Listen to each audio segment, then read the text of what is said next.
Is anyone else recording so we can synchronize over the chat or something?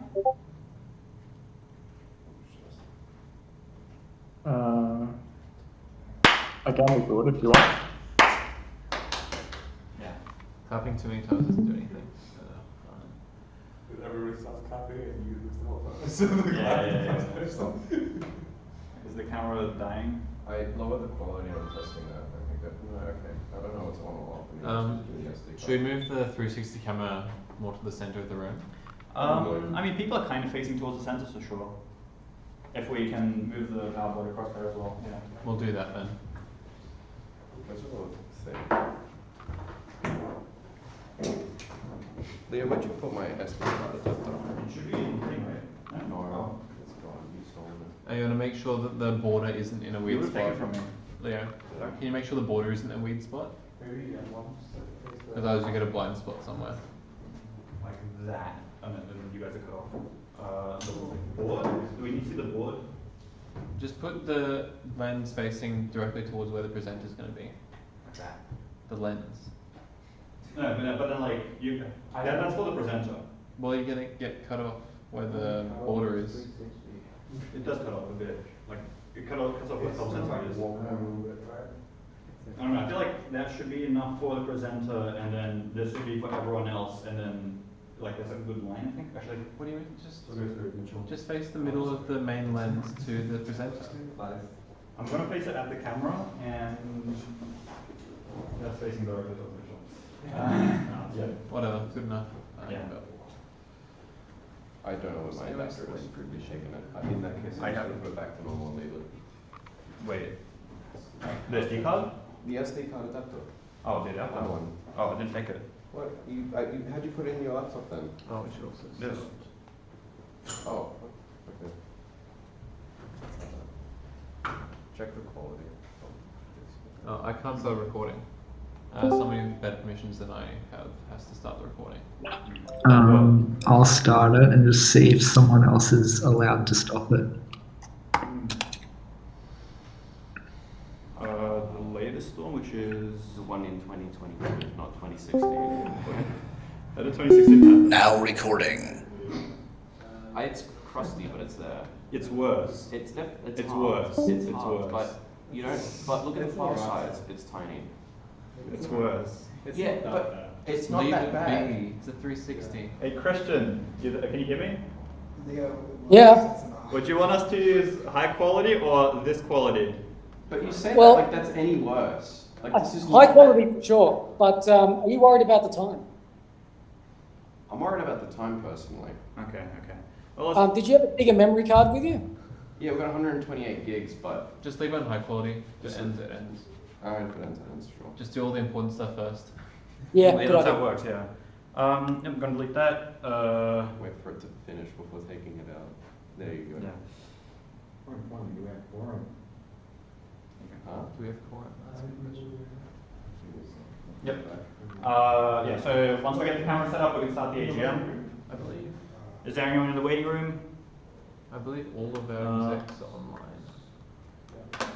Or here. Can someone just remember to stop recording on Discord at the end in case I have to hop off? Oh, yeah. I mean, it's like a really big block. You can see it. Yeah. People will notice, hopefully. I like that part. Okay. Do you have to change settings or anything, Scientist? Yeah, just a sec. Yeah, okay. Sorry? I love how we're all like separated on different tables. Yeah. Is it social distancing? Social distancing, bro. Yeah, it's almost 4:30, and we're saying we're gonna start at 4:30, so it's okay. Yeah.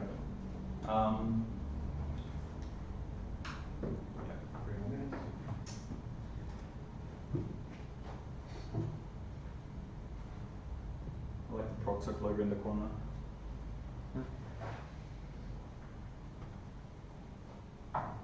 Who made the original ProgSoc logo? Okay, check this out. Here we go. And then this one, a guy called Krill. I met him, Sinclair. I met Krill. Okay, look at this, bro. Here's the. Wait, no, that's not the original. This is the original. That's good though. Yeah, and then this, and That's then good yeah, Oh, that's so nice. the graphic designer, passion bro, and then someone who actually does graphic design. Yeah, Krill. Yeah. Krill or Kirill? I can pronounce it Krill. Really? Okay. Because that sounds like a Russian name, and that would be Kirill. No, Polish. Similar. Yeah. Maybe another language that is pronounced differently, but. You of all people should know what a Russian name is? Sorry? You of all people should know what a Russian name looks like? Yeah. Yeah. I mean, all of the East Yeah. Europe is pretty similar. Mm. Because like Kirill is a Russian name, and that Yeah, could be a that's a Russian good point. surname, for all I know. Hey Leo, show us some of the old logos as much. Like the RGB one, or like any of these other neat like retro ones. I don't know. Celine, are you there? Yeah, she's the one who suggested it. Oh. Okay. Should chuck some of these into like Stable Diffusion or Dolly and just see what it looks like. HTO Masterhead Tower, man. Honestly, ProgSoc mascot, bro. It's not that you'll rather. Yeah. Well, Randy, how's the camera going? Tempted to break something right now. No. Wait, so what permissions did the camera ask for again? Literally everything. Like know your location, know your Location contact. at all times, have open background at all times, everything at all files. Damn. And it won't work if I say at all times, and it keeps asking me. That's amazing. It's a very, I'm getting rid of this afterwards, because this was my Yeah. back, which is miserable. You like connecting to camera? Yeah. Sure it's connected. Sure it's connecting to camera. I guess there must be a limit. The old Android version they compiled the app. No, it's using the new version of things. It individually asks for each permission. Oh. Yeah, they actually know. Pairing to fail, check the camera and smart device. Can't we just start it using the button? It's on low quality. I lowered it. You have to connect to it And now manually I can't too. connect to it again, which is even funnier. Yeah. I'm actually going to flip out if it's going to do this to me. Oh, there you go, cool. Suck it to water. Yeah, we should get started soon. Soon, yeah. Well, I was trying to prioritize because I didn't want it running out of space. Yeah, right? yeah, I If get you're it. fine with that, then sure. It's fine, but then again, I prefer high quality than. I mean, but like, it wasn't that much difference. It was. It was bad either way. Oh, but still, it's double the resolution. Well, It's a 360 camera. I can't expect. I agree with you. Yeah. If we're going to start recording here on the how many recordings do you have actually going on? One here, one Discord, one there, one there. Basically, the idea is that like we don't know which one will fuck up, which one will be shit. So we'll. Oh, yo. I guess waiting for someone. Yeah, you're not that late. We're trying to fix the camera right now. Yeah, I joined in the call a few times. I was like, oh, it's still being set up. So I was like, Yeah. it's not that bad. So we'll like make this like a virtual app where you can be in the 2022 AGM. Wait, so let me clap again just for the other thing. There we go. Anyway. Yeah, so that was recording this microphone in case we need to speak and high quality speaking, because like this is bad quality, this is bad quality, this is better quality, but only if you close. Hello. I thought she was applying for marketing. Who? Them. Leah, I hate to be, Sorry. it's not connecting anymore. I'm actually upset. I see. Just Is it because it's not charging? Ah, man, I'll see. No, it's, I don't know. Christian, are you around? No, Hello. I can Yeah. Yep. try over and over. We're mostly recording for like to satisfy your standards of ProgSoc AGM recording. Do you think we should keep it low quality because we just can't connect right now? Like he's trying to connect to the camera again to reduce the to increase the What? quality again. But Why aren't you just using the camera to record instead of using it for some other purpose?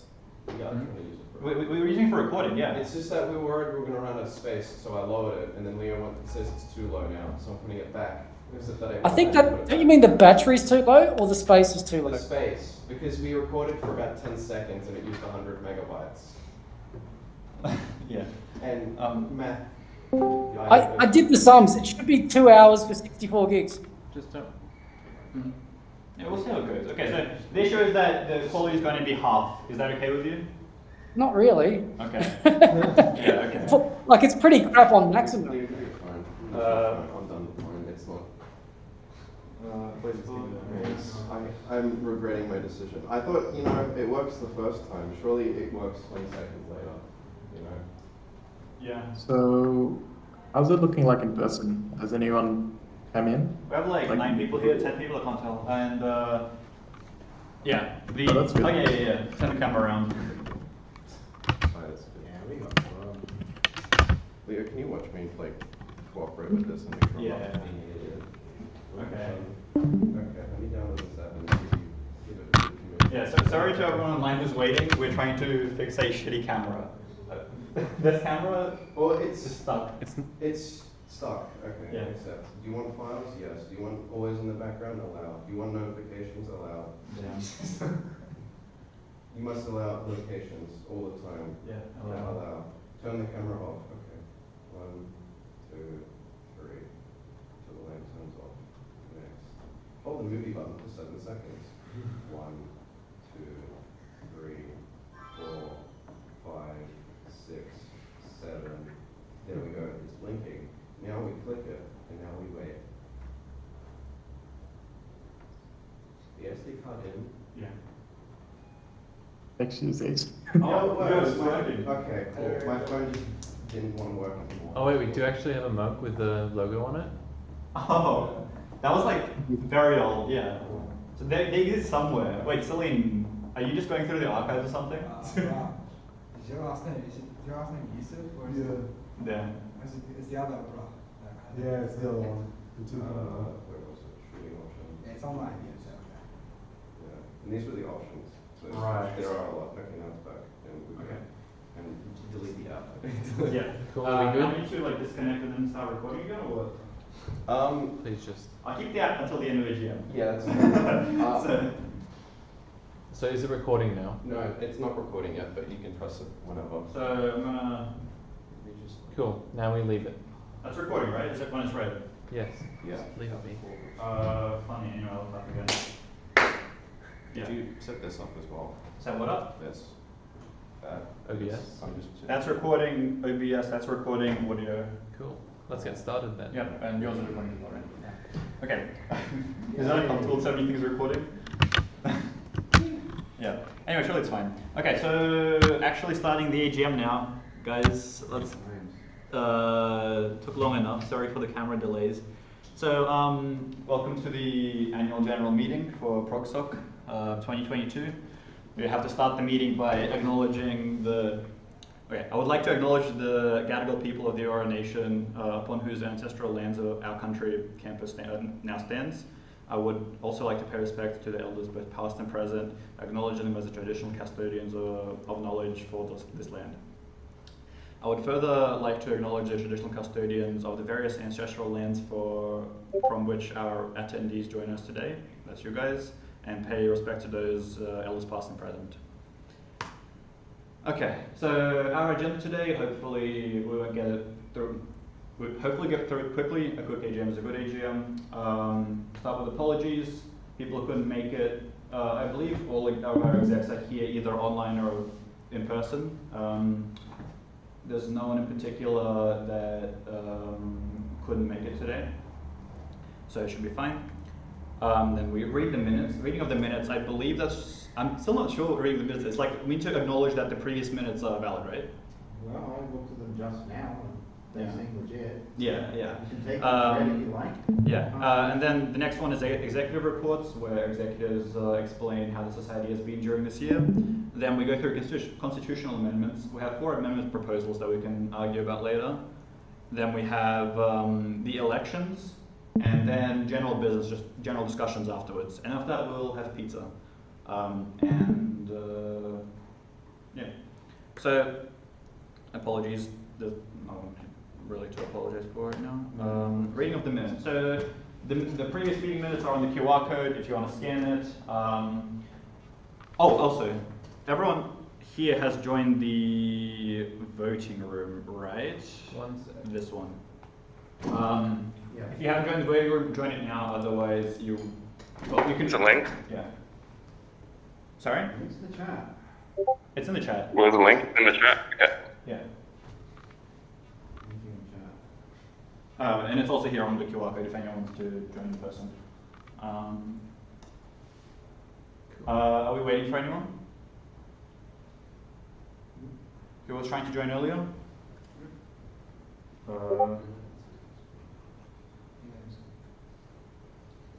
Yeah. So the first question is going to be pretty simple. It's going to be like a yes or no. Do you accept the previous meeting minutes question? And then we can use that as the test question for the system as the first one, right? Yeah. Is that okay? Yeah. So would you want to set up the question? Sure. It's just yeah. Do you accept the last year's meeting minutes? AGM meeting minutes. And it's just a yes or no question. And let me open my phone up just to see the thing. Yep, you guys can vote yes or no. It should appear on here, how many people are voting. Then what happens if you select it and something happens? They're simply selecting it, then. It just appears on there, yeah. So there's 4 people who haven't pressed anything yet. 3 people. Yep, 1 more person. Perfect, you can close the question. So end question now? Yep. There's There's one Sorry. more. Oh. Because I just let in James. Oh, someone joined in, yep, okay. I'm just waiting to be accepted. I've just let you in, James. Is it still stuck on waiting? If it's stuck on waiting, could you refresh the page? I need to look into why that's happening because I can't reproduce it locally.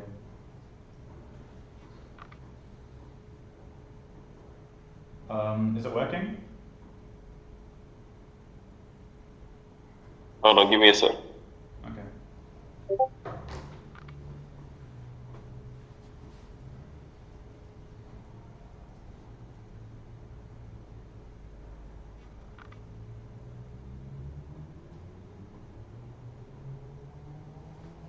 I'll sit down. But yeah, I guess this is our test question anyway. Let's just make sure everything works for everyone.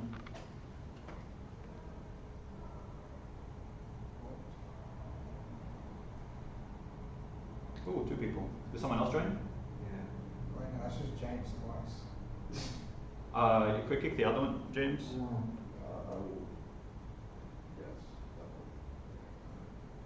Yeah. And James is going okay? Yeah, sorry, it's not letting me in. I just refreshed. Okay. Do something. Yes, maybe staying. It says I'm waiting to be accepted. Have you accepted him? Yeah. Refresh the page, James. Just Control R or like swipe down or whatever you're using. You don't need to. Alright, yeah, I'm in. Okay, okay. I don't know why that's happening. I couldn't reproduce that. Anyway, that's good. You can end the question. Alright. There we go. Perfect. So, any added, you can see how that would be for minutes. Motion Okay. passed, results. And yeah, the question is saved later. You don't have to screenshot it. Okay. Yeah. So, yeah, now that we got that working, let's continue on to the next part. So, now we go on to the executive reports, just to get them through quick. So, this year, our member count doubled from last year. Last year we finished about 150 members. This year we had over 300 members. Dylan, how much was it again? Like 318 or something? 313, pretty sure it was. Yeah. Yeah, hopefully we can continue that trend into future years as well. We've had a huge boost for like most of the member count boost, I believe, came from 2 factors. Firstly, COVID ended, all the clubs had a boost, but also we had executives such as Dylan. Thank you so much, Dylan, for greatly improving our marketing and our reach out just to all students. Yeah. And yeah, hopefully we can continue that trend going into future years as well. Another thing is our blog. We finished our last AGM saying we're going to start a blog, and since then we started it and have been occasionally posting. It didn't end up as active as I originally anticipated, but at the same time it's been pretty helpful to some people. We've had some pretty helpful posts. We've recapped workshops that we ran on there for people who missed out on the workshops or want to look back. And I highly encourage anyone who's interested in writing a post to share any kind of information with anyone to try writing one. Even if you are not an executive, we can actually, we can add you in if you have something really important that you want to share or something really interesting you want to share. For events, we didn't have as many collaboration events this year as last year. Last year, we mostly just went over collaboration events because all the societies were dying and the only way we could survive is from collaboration events. This year, the only collaborations we did were like with anime and RoboSoc. Actually, we had one big collaboration at the beginning of the year for the scavenger hunt, but that was a very mediocre event. We could talk about it more in the events report section, but yeah, so we could have run more events, but our exec availability was very low and it was a bit harder to do regular things. For finances, we had another profitable year this year, which isn't always a good thing for clubs. We want to find ways to spend the money because right now we basically doubled our money since like the average baseline that we have established with other alumni. So we have a lot of money to spend, and hopefully it will be spent in a few years. That's what you do. Sorry? You make mugs. Mugs? Well, yeah, merch. Yeah. We're going to talk more about merch later, and that's our plan so far. What's the baseline? Sorry?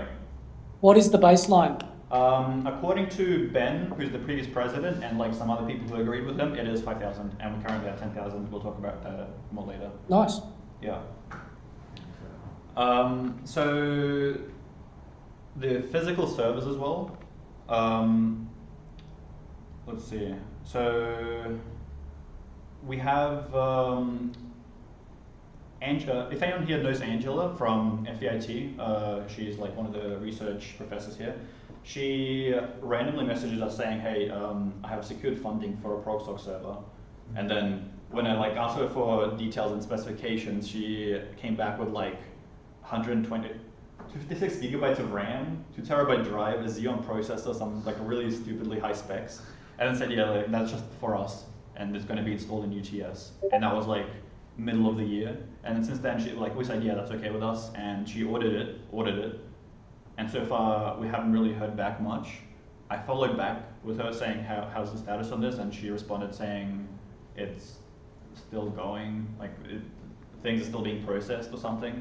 I'm not sure at which step it's being processed right now, but haven't heard back much. But I know she's trying to get it to happen. Yeah. Technically, because we've been looking forward to it, it has put like a stick in the wheels for us because we've been looking forward to member hosting, which we can talk more about later. But we might, because we have so much money, we might invest in other alternatives such as like just DigitalOcean hosting for now, to fulfill our plans until we get the server. James, are you around? I was going to ask, how do you get to 300? 300 what? Members? Mark. Yeah, I'm here. Hello, James. Hi there. Just marketing, better marketing. I can explain the factors after James talks. James, do you want to give your treasury report? Yeah, so you have the slides pulled up? Yep. All right. Yeah, so we were on 9,000, just over 9,000 at the beginning of last year's auction, and this year we're currently just over 10,000. That figure there is wrong. We're actually 87 lower than that after the reimbursements to be made and grants finalized for the server hosting for this year. But yeah, positive fiscal year for us, with a good level of activity and really good sponsorship agreements. We made around We made 2,500 from the sponsorship. Large part of that went to the event. The majority of our cash flow is actually from reimbursements for money spent. We've kind of stretched our money out more that way, and we received around 1,500 from memberships as well, which is really good. Yeah, and as I said before, too much profit is a bad thing, and we need to give back to the members, of course, which we'll be investing heavily in next year. Yeah, of course. It's all going to go back to the members. Yeah, we have 300 members. You're going to ask about how we got 300 members. Yeah. Basically, it's a combination of COVID is gone, UTS is pushing more for clubs. I think Activator got a bit more funding recently with the new system and everything. Signing up for memberships is much easier now through the Activate website. You can always just go see what clubs there are and just sign up to as many as you want really quickly. I thought there was something to do for years now, though. Yeah, the membership push has been a really positive cash flow for us as well. The club's just in really, really good financial health. So we have a lot of freedom for the following year on what we want to spend with, what we want to go for, and we can run at a bit of more of a loss to grow our membership even further. Yeah. No, I feel like just Activate has been pushing for students to join clubs a lot more, and no more COVID, and better marketing for us as well. Yeah. I will say about maybe around 200 of our of the money that we made this year was actually a grant coming in from the previous year's reimbursement of server hosting activities. So that's actually just like a carryover from the previous year, just to call that out. Yeah. So we've made more around 900 this month. I mean, not this month, this year. Cool. Yeah. Great. Is that all there is to say, or would you like to say anything else? I'm just excited for our future projects with our war chest that we've got. Yeah. Okay, so events report. Jemima offered for me and Sarantis to speak on behalf of her. Sarantis, you want to come up? Because Sarantis is technically our CSO, but the CSO role does almost nothing, and Sarantis has been just helping with events quite a lot. So we started the year with the beginner workshops, introduction to Java, introduction to Python, and those had a really big attendance, and we had pizza and everything, but we feel like most of the members that came there wouldn't come back, right? Yeah, so I think we could improve how we could teach to try to accommodate for how people learn and stuff like that. One thing we didn't really accommodate for was how each person has different past experiences, and each one needs sort of more individual help. Yeah. But yeah. And also beginners don't really come back too much after a lot of the beginners come just to learn a bit more and then leave and just don't. Yeah, I feel like engage. Our event was more like a crash course, sort of, and it can be a little harder for people to follow and stuff like that. And also, if anything, they would follow the video, and that could maybe be why people didn't come to the in-person one. People would just watch the video at their own pace afterwards. True. Perhaps. Yeah. That was our first two workshops. Then we ran the scavenger hunt, which was a collaboration with 4 other societies, including Engineering Society. And that was basically an event we agreed to, but then kind of somewhat regretted later, and then I just ended up running the whole thing from the ProgSoc's responsibilities. It was pretty annoying. And then after that, we had the, what's it called? Further workshops like the Git workshop. Were there any other workshops? Am I missing in the first semester? You did a Docker workshop, didn't you? That was second semester. Is that it for first semester? Yeah, so it's just Git workshop, and after that we had the study event. The study event happened on Easter, so it didn't really go that well. Yeah, so the study event was a collaboration event between Anime and ProgSoc. Anime runs a weekly Friday night games, and we joined in on that, and we had a study/games event. But yeah, as Leo said, it was in Struvac, and it was actually on Good Friday, I believe. So that did sort of inflict the numbers and stuff like that. Overall, it did okay for what it was, and we did actually get a decent turnout. A lot of people getting help for, I think, applications programming as usual.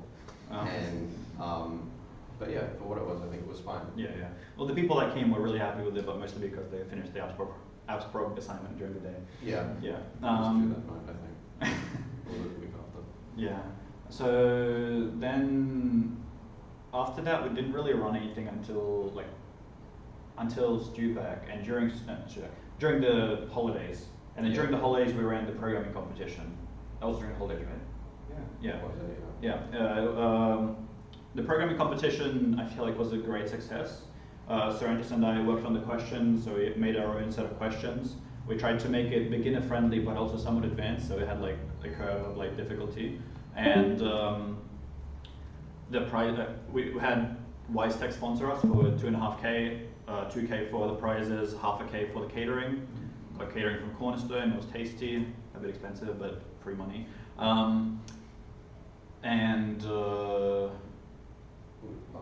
Overall, it was quite good. We had a wide variety. Like, we thought about the difficulty of the questions in such a way that we didn't know the skill levels of people attending. We would get people who barely knew anything about programming, and we would get people who were coming straight to win. Mm-hmm. So I think we had around 15 questions in total, or 12. It was 12, yeah. 12. We had 12 questions in total, and we split it to, in various categories of difficulty. I think the first 4 were designed for people who had no particular idea on what they were doing, so they wouldn't leave early. The big thing that we wanted to avoid happening was people leaving early. Yeah, getting too intimidated. Yeah, they were too intimidated.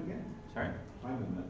Was it like 2 hours, 3 hours? I think it was 2 hours. 2 and a bit. So I can't I remember. think it was exactly. 2.5 actually. Yeah. It was a shorter one. Yeah, but in the end, no one left early except for one group, but we believe that was due to their own personal issues or something like that. But in the end, the questions were well designed. No one left early except for one group. Everyone had a good time and was able to complete some questions, even if they were quite new to programming. And in the end, there was only one team who barely finished on time all the questions. So no one finished early per se and was sitting around waiting. It was perfectly balanced, and I think it went quite well in regards to the questions. Mm-hmm. The attendance was about 30-something, 36, something like that, right? It was pretty decent. There were a lot of teams. Each team had, I believe, 2 to 3 people. There were a few people on their own, but yeah, it was quite, there were a lot of people. I don't know, was it really just 30-something? It was 30-something. 30-something is a lot of people. This is like 8, 10 people here already. Yeah, but I feel like it was around 40, like closer to 40, I'll be honest. That's typical of previous prog comps anyway. So. Yeah, like it wasn't too wild, but I think it was very balanced. It was good. Yeah, it was very balanced. The one thing I noticed as well is that people who apply as individuals have a much lower chance of coming afterwards. They apply and then just forget about it or ignore it or don't care. Yeah, I can't remember how many people. Every single group that signed up came. I think a lot of the individuals that signed up didn't come, but some of the people that said assignment to the group did come. But yeah, most of the individual signups didn't come, so that's something to learn later. Pretty obvious why. We just didn't expect it to be that drastic. Yeah. Maybe we could possibly look into grouping individuals, and maybe that's what we did last time. We grouped individuals. No, but like, well, yeah, we could try to like encourage it more, perhaps, to reduce that. But it does base on how much people are willing to work with random people, something like this. Yeah. Well, conflict of why they're there to win as to have fun. Yeah. Some of the contestants do ICPC ultimately. Sorry. Was anyone entered into ICPC as a result? No, we didn't really work with Angela as in like. No. We worked with Angela to help us make the questions at the beginning, but then she sent us a list of all the other questions.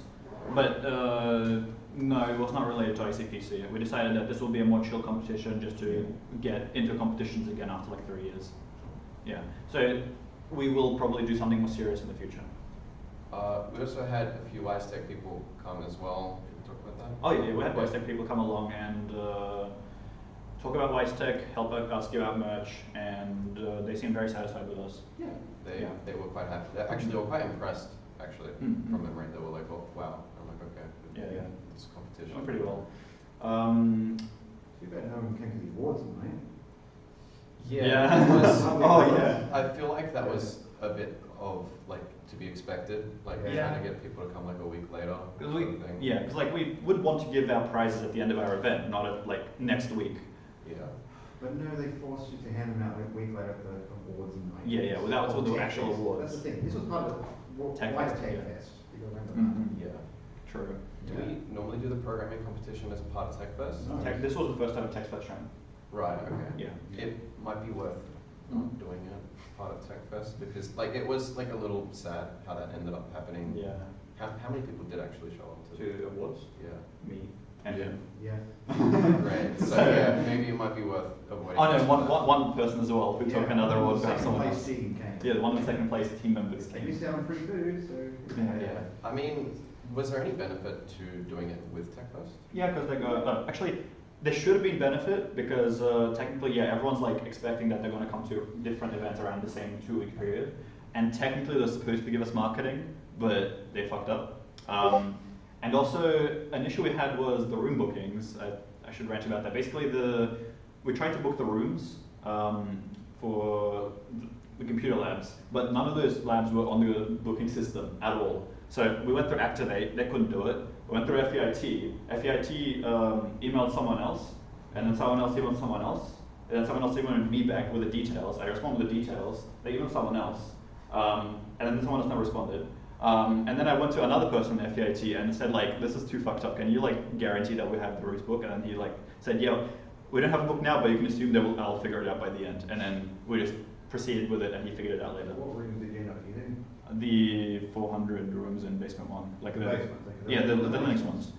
The computers were awful. The computers were awful. We ended up not even using them. Yeah. Everyone was on their laptops. Yeah. So, yeah. Thankfully, people brought their own laptops. Might be something to look into in the Yeah, future. yeah. At this point, yeah, might as well like just do competitions on laptops later. Yeah. The rule was 1 screen per team. That went okay. Mostly okay. Yeah. There was like one little slip up, but we Yeah. got it. Might be worth looking into getting ProgSoc laptops to so that we can run these coding workshops with like pre-set up environments and everything. We don't have That would be a budget capital as- grant thing though. That much money. We don't have as much budget as Gamers Guild. They have like 8 gaming PCs. No, but I believe capital grant is like they reimburse like pretty much all of it. So it like we can, like it could be something that we could look into because it's a very cheap option actually, given the grant system around it. Interesting. If there's a grant, then why not? Yeah, we can look at that. Yeah, definitely. One other thing I was going to mention when you were talking about engagement and people enjoying the event, there were I know a couple of groups who were formed on the day, like there were people who assigned me to a group on the form, and by the end they were friends and talking to each other, and they were saying they really enjoyed the event. And I know some other people who like had existing groups and they came to ProgSoc afterwards saying, yeah, they started coming to other events afterwards. For example, Ollie, if you guys have seen him around our events. Yeah, people like that, they seem to enjoy the event a lot and gives ProgSoc regular members. Okay, that was first semester. Second semester, we ran a couple workshops. We did Docker and React. And Rust, I've got my workshops. So we started with Rust. I feel like that I tried to do that well, but I realized how hard it is to introduce things to people because I expect people to ask questions more and for it to be more collaborative. Yeah. But it was very dead. I think. Like giving a lecture. Yeah, it felt more like a lecture. I wanted it to be like a collaborative workshop, but no, people are just sitting there listening. I thought like, does anyone have any questions, any cool suggestions? If we do workshops in the future, I think we should look into ways to try improve them as a whole because a lot of them didn't always go as we expected, and people weren't as engaged as we would hoped they could have been. So I think looking into doing more research into what we could possibly do to entice people to talk and actually participate more would be good. But this is a thing that all tutors and all teachers around the world all have in classes. This is nothing new, and it's just a known issue. So it might not be. We might need to work around it instead of trying to look into. Did you have the same feeling in your workshop, Sebastian? Yeah, basically. Yeah, everyone just like kind of sitting there and just not responding. With the workshops, if you want it to be more collaborative, could you try like Cahoots? Yeah. I mean, cheesy tactics might be a bit. Like, Kahoot specifically is very cheesy. If you have money now, just small random prizes with the Kahoots. Prizes? It's At not like a workshops? serious food, just to get people talking and engaging. That's something to look into, I guess, yeah. If we were to do prizes, it would immediately make things more competitive and get people with a higher skill level to attend, just so they could win prizes. Small prizes. Not big sure. prizes like unlock. Because or do- features. Merch, prizes and so on. Still, some people might. Well, I mean, if high skill level people come, then that is probably high skill level people are usually the ones that We get them to help out. we help out. Yeah. They're usually also more interested to stick around afterwards, depending on who they are. But yeah, that's something to look into definitely. Thanks for suggesting that. What else is there? We ran the 2 workshops. 3. So it's okay. React and Rust, and then after that the Docker workshop, it was a bit more dead than we expected. About like what, 4 people showed up. I think maybe people didn't know what. And then you forgot to write a blog post about it afterwards. Yeah. I started running it and I haven't finished it yet, so. Yeah. Full people to the React one. Docker one. Oh, Docker one. The React one was That kind of makes decent. sense though. React one was decent, yeah. Yeah. Sorry. Other things. Yeah. And then we ran another study event. It was during StuBack again. We didn't have as much Apps Pro people coming along because it was due on that night, and people were finishing it beforehand. I mean, it was nice, I guess, but it was a lot more dead than we expected still. Yeah, we might not do it again because they do sort of conflict having like games and then study, and people don't really mesh together between the two. Specifically the collaboration events. Yeah. But I feel like To be fair, not many people turned up to the anime one, which is next door. Yeah. no, it was a bunch. Oh, it was below average It's because the it was same. StuBack. It's Yeah. almost the same. Yeah. I feel like, what if we do the same event but outside of StuBack? It could work. My main concern is there's no huge overlap between the 2 groups and the members and interests and stuff like that. Yeah. It is sort of like we can tell people I study and then play games, but most people come and study, then just go home or eat. They're tired afterwards. I feel like a Friday is like one of the best days to do it though still. Like if we want to do it and then it overlaps with anime regardless. We could look into doing it through like in the semester rather than during holidays, and it might change things. Yeah. I can't say. Yeah. By the way, we're talking about anime so much because we have a lot of exec overlap with anime. He is actually in charge of the anime's weekly events. So yeah. Do you think it would be okay if we have overlapping events? Let me think. Switching. Yeah, it's hard because we're not. For next year, we might not do as many collabs for Friday night games because the collabs always didn't do too well. So yeah, it's hard to find overlap and stuff like that to like group together. They're tight knit groups. Yeah. Essentially, trying to merge them is a little bit of a challenge. So we'll see how we go next year. Yeah. The great thing is because we're ProgSoc, we have a generic programming system where we can do collabs with pretty much any other tech society. Large societies? Yeah. I mean, currently we are one of the largest societies, as in the only society larger than us, the only other FKT society larger than us in terms of presence would probably be CyberSoc, right? Like, TechSoc, according to Dylan, I'm pretty sure TechSoc is not as active as us, right, Dylan? Is Dylan around? They do cruises and stuff. Even if Dylan isn't around, just by looking in their Discord server, theirs was a lot less active, and it was very, very quiet. I mean, we're quiet, but they were also very much more quiet from what I had seen. Because like, they might have more members, but in terms of activity and just general outreach. And something that I've seen from like lots of clubs, members is not a very good statistic to measure success. Okay, number go up, sure, but like how many of those members actively engage or participate or will even renew for next year is a better margin of success rather than like how many people you've sort of maybe even tricked into just signing up and never done anything at all. Yeah, of course. Sort of thing. So, we should probably move on. Yeah. Oh yeah, good point. Thank you. And that was the last event we did. Yeah. Yeah. Yeah. We were thinking of doing a drinks event, but never really finished organizing it, unfortunately. Didn't do it next week. Wait, wasn't there a drinks event at the beginning of the year? Oh yeah, there was. Whoops, I forgot to talk about it. I was talking about another drinks event before or after AGM, yeah. But we didn't get around to organizing it. There was a drinks event at the beginning. It was very successful. We're going to do it again. I'm not sure if we run it at the bar or at somewhere else. Underground is a pain to work with. No, don't do the underground. Yeah. So the bar we always work with has a very small capacity of like 30, and there's a lot of people who always want to come. Last time we did free drinks. I feel like we can do free drinks again. If you do, you could actually just do it at the underground if you just keep it really simple and low key. Just say, hey, we're going to be here, you know, but you will have other people. But you will have other people, random people showing up, but you'll get that anywhere you go, even though, so it won't be that much different. So it might actually be fine at the underground. Okay, I guess we'll look into that. But yeah, definitely social events, really good. People are always interested, especially at the beginning of the year after the new first years have joined and are keen to find new people. Just like when I first joined the First Lady, and I found a lot of new alumni that are interested to talk about programming. Cool. Yeah, Let's go. that's cool. Let's go. Yeah, let's go on. I mean, events are like the big part of the club. So Cool. Yeah. Constitutional amendments. Okay, so this is the section where we're going to argue. Basically, for those who are not familiar, each club has a constitution, and the constitution dictates how the club must operate, and any changes to the constitution must be voted in via AGMs using motions that we have listed here. I'll go through them one by one, starting with the simplest one. Let me find the tab where I have them open, I believe here. Yes, they're on GitHub, and yes, they're pull requests. It's funny that way. So we have this one. It's a very simple one. This year we heavily rebranded the liaison role, because if anyone here has been around before this year, you would remember there was this random role called liaisons, and they just kind of stuck around and did nothing.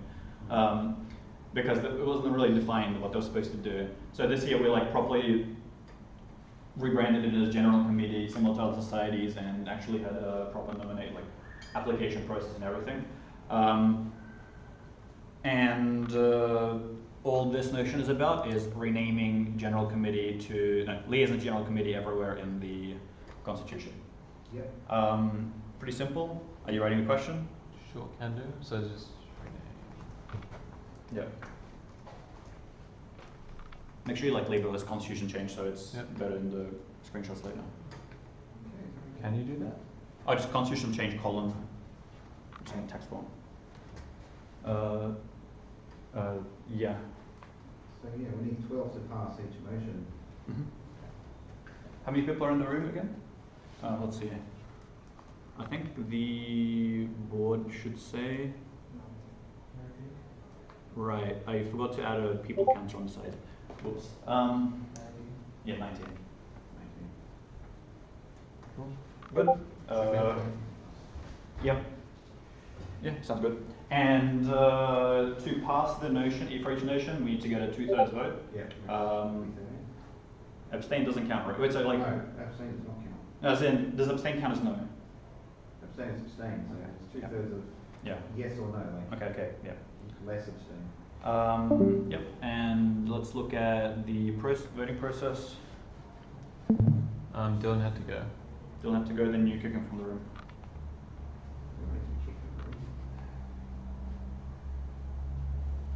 Well, you can't vote.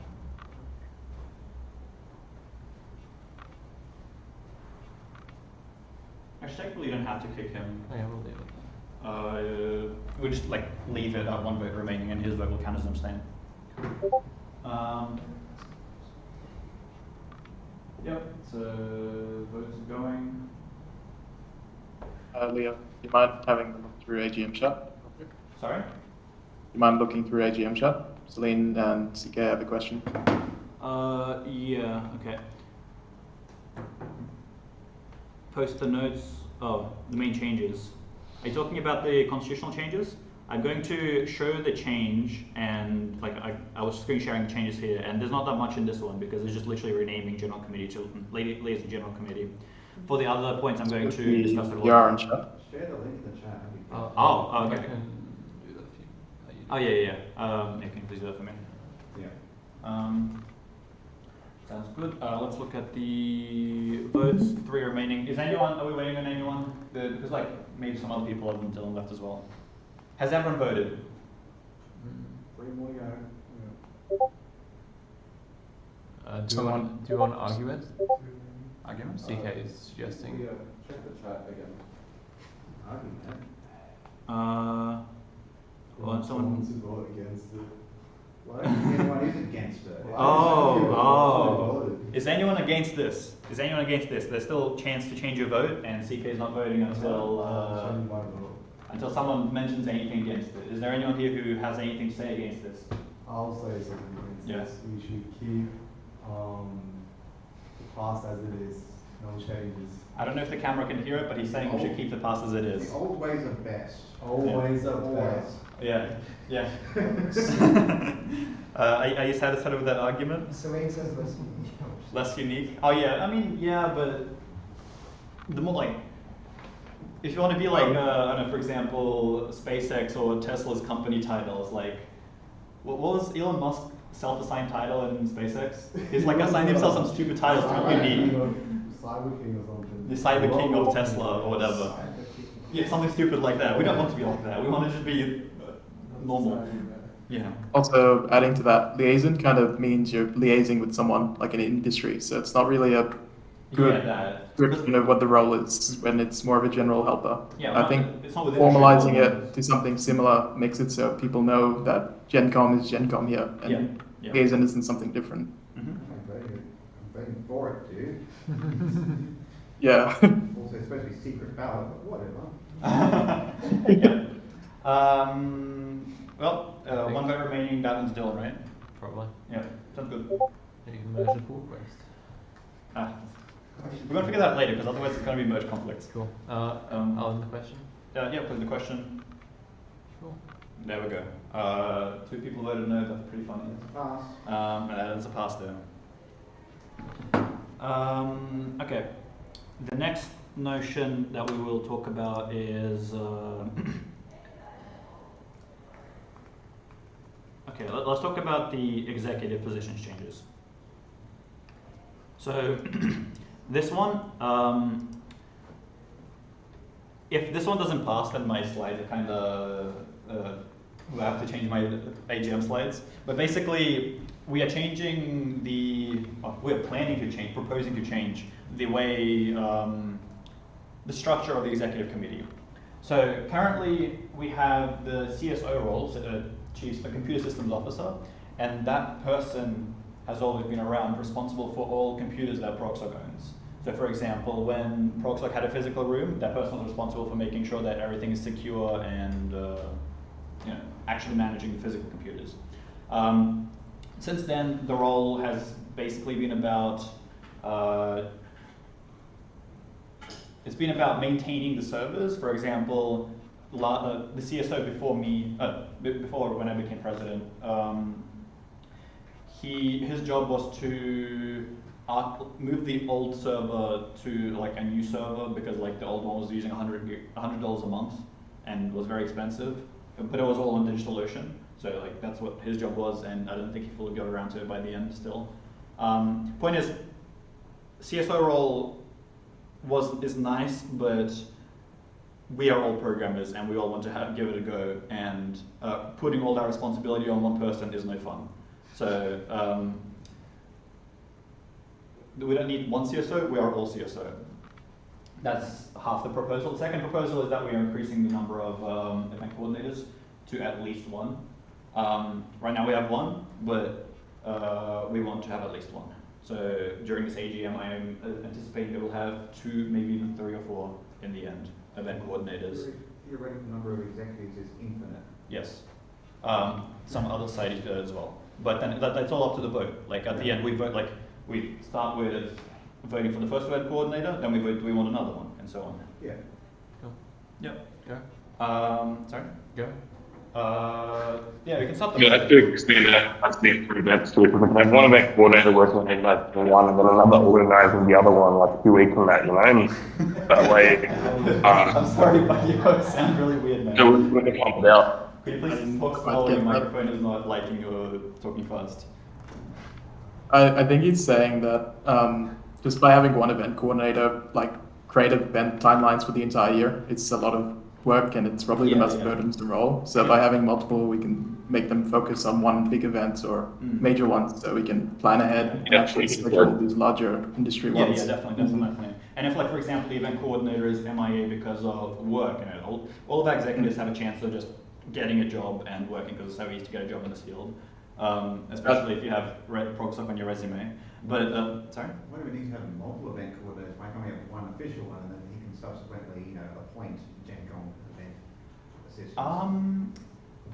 So I feel like that would work better if we have a larger scale team. We don't have that big of a team. We're all equal. We just try to work together on things rather than having more of a structured approach. Here's the thing, like the execs you have to elect, and the only way to elect them is at a general meeting. You can't really appoint them as such. So, don't you think it'd be more flexible if, at an exec meeting you appoint, Gen Con roles to assist, marketing coordinator, or event coordinator, that sort of thing, as needed? Gen Con doesn't even come in until later in the year. I feel like it's still. That would be similar to how every other society works. Mm-hmm. So, for example, TechTalk has a very small event exec count, and then they've got an events executive, and then there's a team of Gen Con. Yeah. I believe they'll recruit their. Well, Dylan can confirm. He can't. Yeah, I believe TechStock, they have a very small exec count, and then they recruit Gen Con, and they have Gen Con workshops teaching them how to be Gen Con, and so on. I feel like, I'm not sure. Personally, I don't like that approach. I just want a team of people who are basically all equal elected at AGM, and we can all just work together to accomplish event stuff. Because all the society is all about events mostly, because all the engagement comes from events. Well, you could need more events coordinators as the year progresses. You have to call an SGM for that. I would think we would need more. I think you'd have to go on SGM, but you probably wouldn't need more, hopefully. Yeah, that's what I'm assuming. Right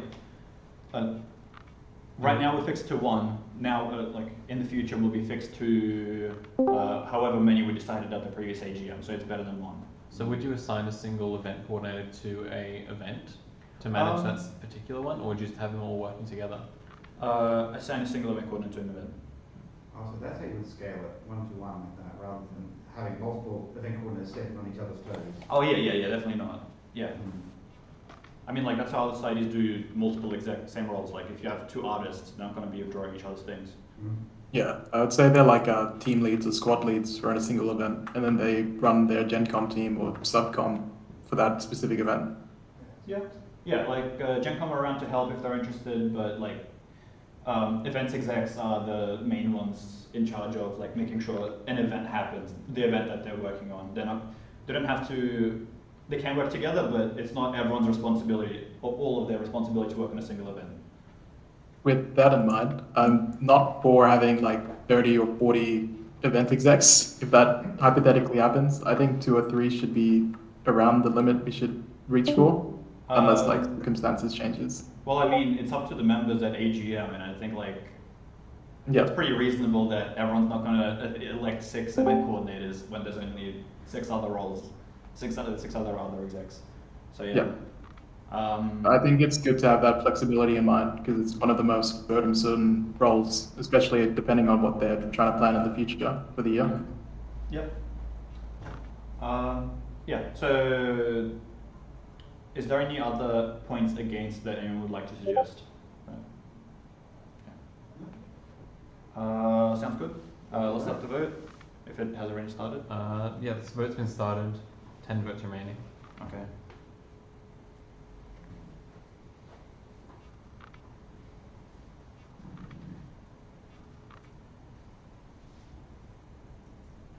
Is there anyone strongly against this who wants to discuss it more? Yes, we should dissolve the entire executive committee and wake up one position called Leo God Emperor to head all operations of the society. I'm sorry, James, but your microphone does not go well through those speakers. I think you said Leo Emperor or something. I think that's in the next one where you're establishing your dictatorship, right? It's in pull requests 4 or 5. Who's missing a vote? We have Dylan, but then someone else. Oh, 0. Okay, someone's back. Unless someone kicked Dylan. No way. Alright, cool. Okay. Anyway, we can start the poll now. Where we go? End question. Cool. There we go. That looks like it's passed. Yeah. I wonder who's voting no against this. But I guess that's not up for us to know. What's that next one? Yeah. Okay, so the next one is a bit more of a controversial one, potentially. So this one, what was it again? Oh yeah, so for the executive team, there's a rule that prevents executives running for the same position twice in a row, 2 years in a row, more than 2 years in a row. So if you've been, for example, I don't know, treasurer for 2 years, the year after that, you can't be treasurer and someone else has to step up. The problem with that we see is if the society is struggling, like for example, if we have another COVID or something, or just the executives haven't been active during a certain year, just like what happened with us when our team got elected. By our team, I mean 2019 through to 2020 team. Basically, actually, 2020 to 2021 team. Anyway, so basically, we don't want the exec team to die because there is not enough people to apply for things. Like if the person that's been treasurer for 2 years in a row is happy to go again, but there's no one else stepping up, and that means the position is vacant, and without a treasurer, the society will die because Activate requires a treasurer. So we want to change our constitution to allow people running for the same position again more than 2 years in a row if there are no competing candidates, and of course if the person is happy to come again. What are people's opinions on this?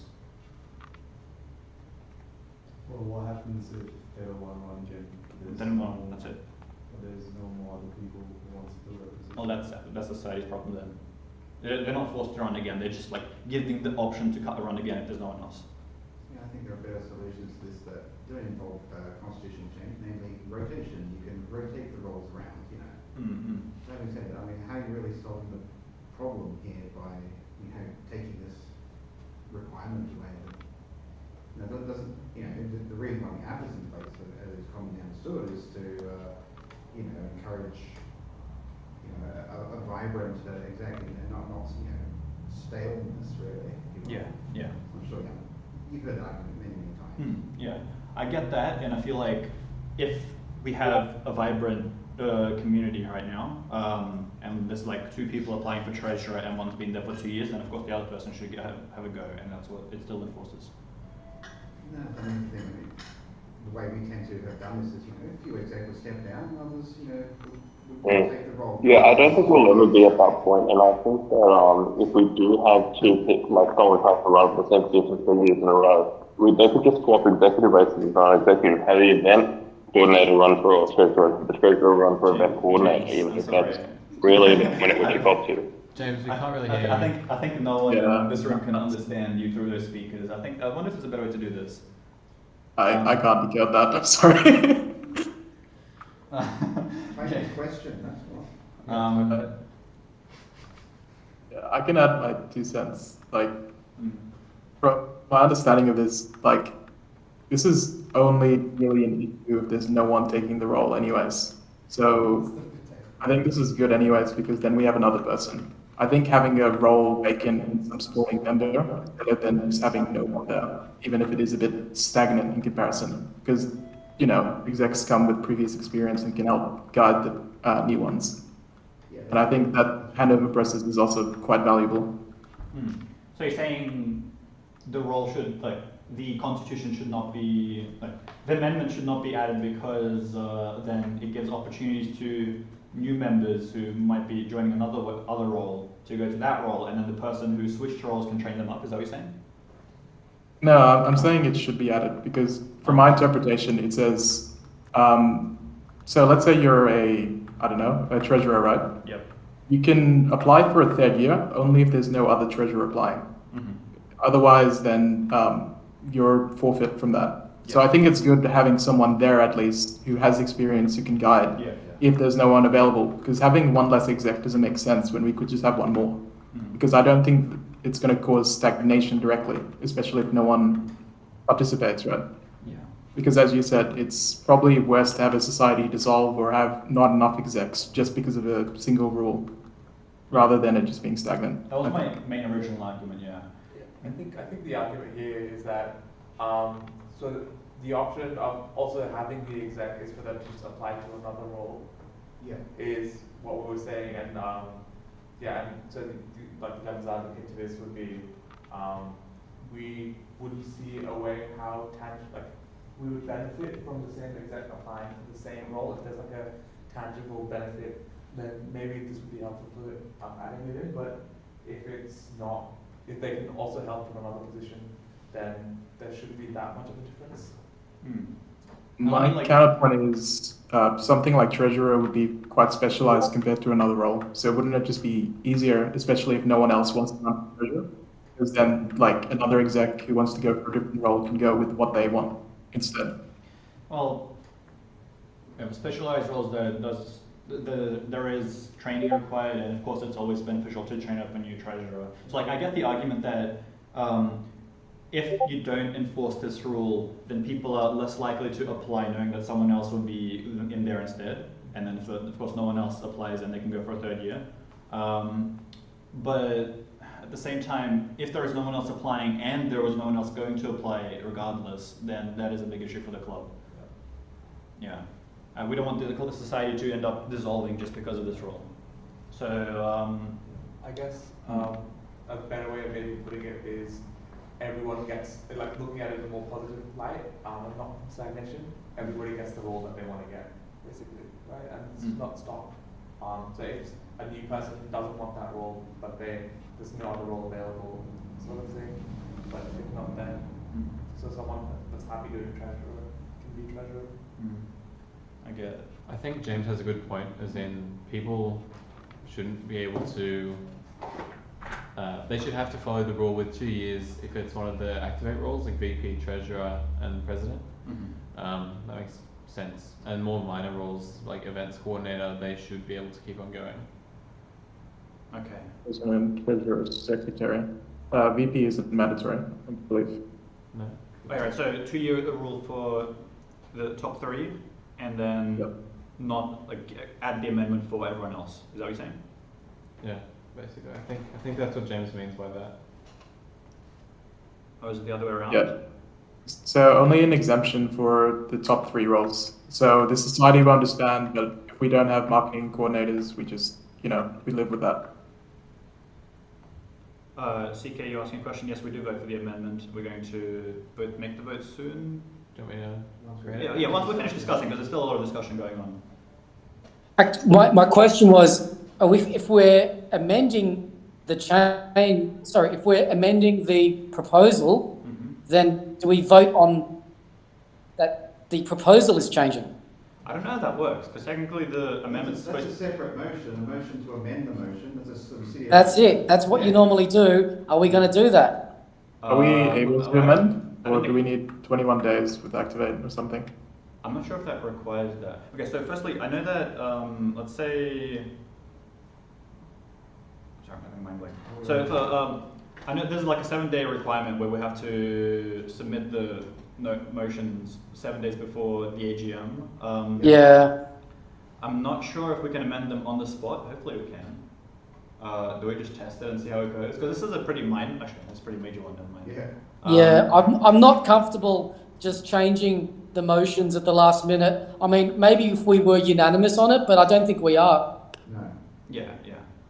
What about the other 300 members, that'll make Well, if they're interested, they'll be here. Okay, so maybe we should deliberate on this for maybe 3 weeks, 21 days, and come back on an SGM to vote on this motion. Right, so we have to do an SGM if we disagree. If we vote against it now, then we have to do an SGM, is that correct? Right, yeah. I'm happy to vote on it as it is now. Yeah. And then if it fails, SGM for correction one. Everyone's good with that? Vote as if fails, then go to SGM. Yeah. Well, we'll see if we need an SGM for it, because technically it doesn't affect us until next AGM anyway. Yeah. But yeah, we'll see how it goes. So it's okay to start the vote, and yeah, whether you're against or for it, we'll see how it goes. So wait, so from what I understand, with this change won't even come into effect until the next AGM? We can't change the proposal now. We have to wait 21 days until, we have to amend it right after this AGM finishes if we want to change it up. But for the elections today, it can't count. It wouldn't count. No, it Sorry? wouldn't count for this election. Does it count for this election? They wouldn't Yeah. amend straight away. It would be- Yeah. Basically, if I vote on this now and I vote no, will Leo still be able to run for president? Sorry, if I you mean- vote no, then would you be able to? Would you be able to run for president? Oh yeah, I can. 'cause No, no, I if I vote no, on this one and I can it run again. fails, You can run again, because technically. Yeah, Leo hasn't been president for 2 years. He was acting president last year, but we didn't do an SGM. okay, yeah, okay, understandable then. So we can sort this out later. Leo was Yeah. VP first year and then president this. Alright, I'm gonna be voting no because I believe that we should make an amendment on this, in a little bit. Okay, Cool. yeah, it's valid. Sounds good. How many votes are there? We have 6 votes remaining. Yeah, I think I'll vote no as well. I think this should be done by an SGM. The rewording should just be for that. Because, yeah, talking about what CK said, let's say Leo is an amazing president for the next year, right? No one wants to compete with him because they know it's pretty much guaranteed. That clause kind of goes into effect and then he can be president for like 5-8 years if he wants to stay for that long, right? Yeah, it's a valid argument. Which makes it stagnant. I think No, amending if it should be... somebody nominates against him, that nomination is automatically accepted because Leo is no longer valid. Yeah. But I'm saying like some people just might not want to even vote against him because he's been there for so long. People don't want to be that one person that's around to be president or something. Leo can't stand because there's somebody else standing. Fine, why don't we alter it so it requires a supermajority, 80% for someone who is such an incumbent in order to remain in the position? I know Leo Yeah, look, like automatically details will be worked out in the SGM, okay? Yeah, I think people would just be scared to apply against him if it's like such a long thing, because you're just going against norms and you may put a target on your back, right? If someone's gone there for a decade or something. This is like worst case scenarios, but Right. I feel like if people are afraid to even stand, there shouldn't be precedent in the first place. I think you're overestimating people's fear Yeah, of just running a student club. And like honestly, it would get you automatically to win. Honestly, how much courage does that take? And then a second person can run it thinking, oh, that's fun. Wait, so Celine, just we can amend the motion here on the spot and then vote on it again? Is that what this says? Yeah, I think, but that's motions in general. I don't know about constitutional motions. Is there no distinction? No. Yeah, I would assume that's constitutional motions, right? Celine, was this under the like AGM section or like constitution section? General. That looks like general. Okay. Anyway, we voted on this one. Yeah. Yeah. There are 4 votes remaining. 4 votes remaining. Who's still waiting to vote? Should we say we give them a minute or? I mean, it's been enough time. We don't want to spend too much time on this. Yeah. Because it's supposed to be open for a while now. Anyone? You want to? What did they say at fucking at auctions? Going once, going twice. Going once, going twice. Close it. Oh, close it? Yeah. Gentlemen, the door. Oh, what ended? Sorry. Refresh your page. End. It won't end. I'm clicking as hard as I can. It won't end. That sounds like an issue. No. Can someone else try it? No, it's gone. It won't let me do it. Okay, that's an issue. Maybe that's why there's 4 votes remaining. No, it wouldn't be that. Open the network tab. I want to debug this shit. oh god. Debugging production, bro. Where are we? Network. Yeah. Expand a bit more. Refresh the page so that it shows the WebSocket. Yeah, just quickly changing the votes. Internal server error. Yeah. What do you need? The messages. Is there It says internal server error. That's all it says. internal server error? Is it anything at all? Admin.questions.close question. That the failed to update question. That's all it says. Failed to update question. That's not cool. ID 4. What? Okay. Let's do some pro. I guess. No, ID is just the ID of the message. Don't worry about that. But yeah, just internal server error. Surprise workshop. Surprise workshop, guys. Okay, so let's see. Anybody wondered how you how you set up a voting system with ProgSoc? Here we are. Yeah. Well, I mean, this is the first time. If It was going so well until. If you give it a failed. restart, will the votes save? Okay. Yeah, we'll save. Ooh, why are we not connecting? Yeah, it's just taking its time to open Surely- the containers. Give it a good reboot. Yeah. It's Turn the it on most again. ProgSoc style AGM ever. That's why you can't use technology to replace the secretary. They will drop down the minutes. Yeah, that voting system crash. It's over-engineered to solve a problem we didn't need. I mean, the log just showed the connection count. Okay, I'll restart the system. Restart. Hopefully it doesn't wipe anything. It's not going to wipe anything. Like I tested. like previous questions. Everything is in the database, and when it starts up, it loads everything back on the database. And I have the previous questions in this. Yeah, everything's still there. It restarted. Let's look at this. It is running the migrations again. What migration? Updating the migrations. For some reason, this step takes like 20 seconds, and I don't know how to fix that. It should figure it out. It figures it out. Give it a second. 20 seconds. But yeah, there we go. It's doing the thing. The migration's to run, done, and then it starts the server in a couple seconds. There we go. Now it's all started. Everyone should refresh their page if whatever. Let's see if you can end the question. Yep, we're good. Did it end the question? Yep. Oh, weird. Okay, I'll need to look into that. I wonder what caused that. So, you got the result? Yeah. Oh, the result. Oh, okay. Show us the result. The result. Let's go. Strange. Where is it? This one. No. Refresh the page. It The result updated. is no, No. because it's not 2/3. Yeah, it's a resounding no. Oh, Yep. Well, I mean, we can discuss this further, and it doesn't apply until next year AGM anyway. Yeah. Let's see. So that's Do it. you want to just rerun that vote in case it crashed or had issues near the end? Or are we happy with that? Yeah, there were 5 abstains. There were 4 abstains. There were 4 people who had not voted. Yeah. Yeah, which means 4 people didn't vote, and it could have been because of server issues, we don't know. Does anyone here want us to run the vote again? Message in chat, or like, if anyone here failed to vote. Do you want to rerun a vote to run a vote again? I swear to God. Well, 8 to 7 is, yeah. Would that have changed anything if Not we- really. 12 to No. 7 is... I mean, like, if anyone says they disagree, we can run the vote again, and that's okay. But if it no one wouldn't, says, it wouldn't have changed anything. it wouldn't really change anything. Yeah. Yeah. Well, okay. No. We can as is. Motion fails. Okay. Yep. Motion failed. And Close the pull request. we'll do that later. Yeah, later. Anyway, that's the executive positions change. We have the last one. Okay, so this one's probably the most controversial and longest one. Yeah. So Oh boy. basically, there's a lot of changes here. I should close this comment or the conversation.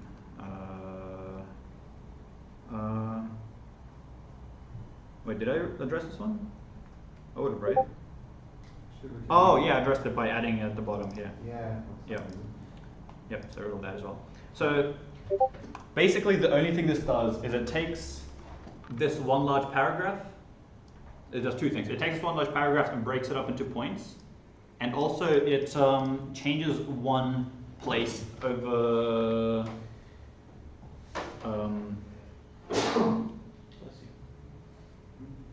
yeah. Here and here. So basically, originally the society, if they want to expel someone and then the member disagrees and they appeal back, then it is up to the society has to hold an SGM in order to properly expel them again, like finalize the expulsion. Only if they disagree with the expulsion, which is probably most of the cases. Basically, you're judged by all your peers rather than just the subset of like the exec. Yeah. And what we are proposing is that instead of running an SGM, if they appeal, it should go to activate, and activate will be a mediator for us to decide whether will be the person deciding whether we are being unfair or the person should be expelled. The argument against this, from what I've seen, the main argument against this is that we shouldn't give more power to activate. Yeah. The argument for it is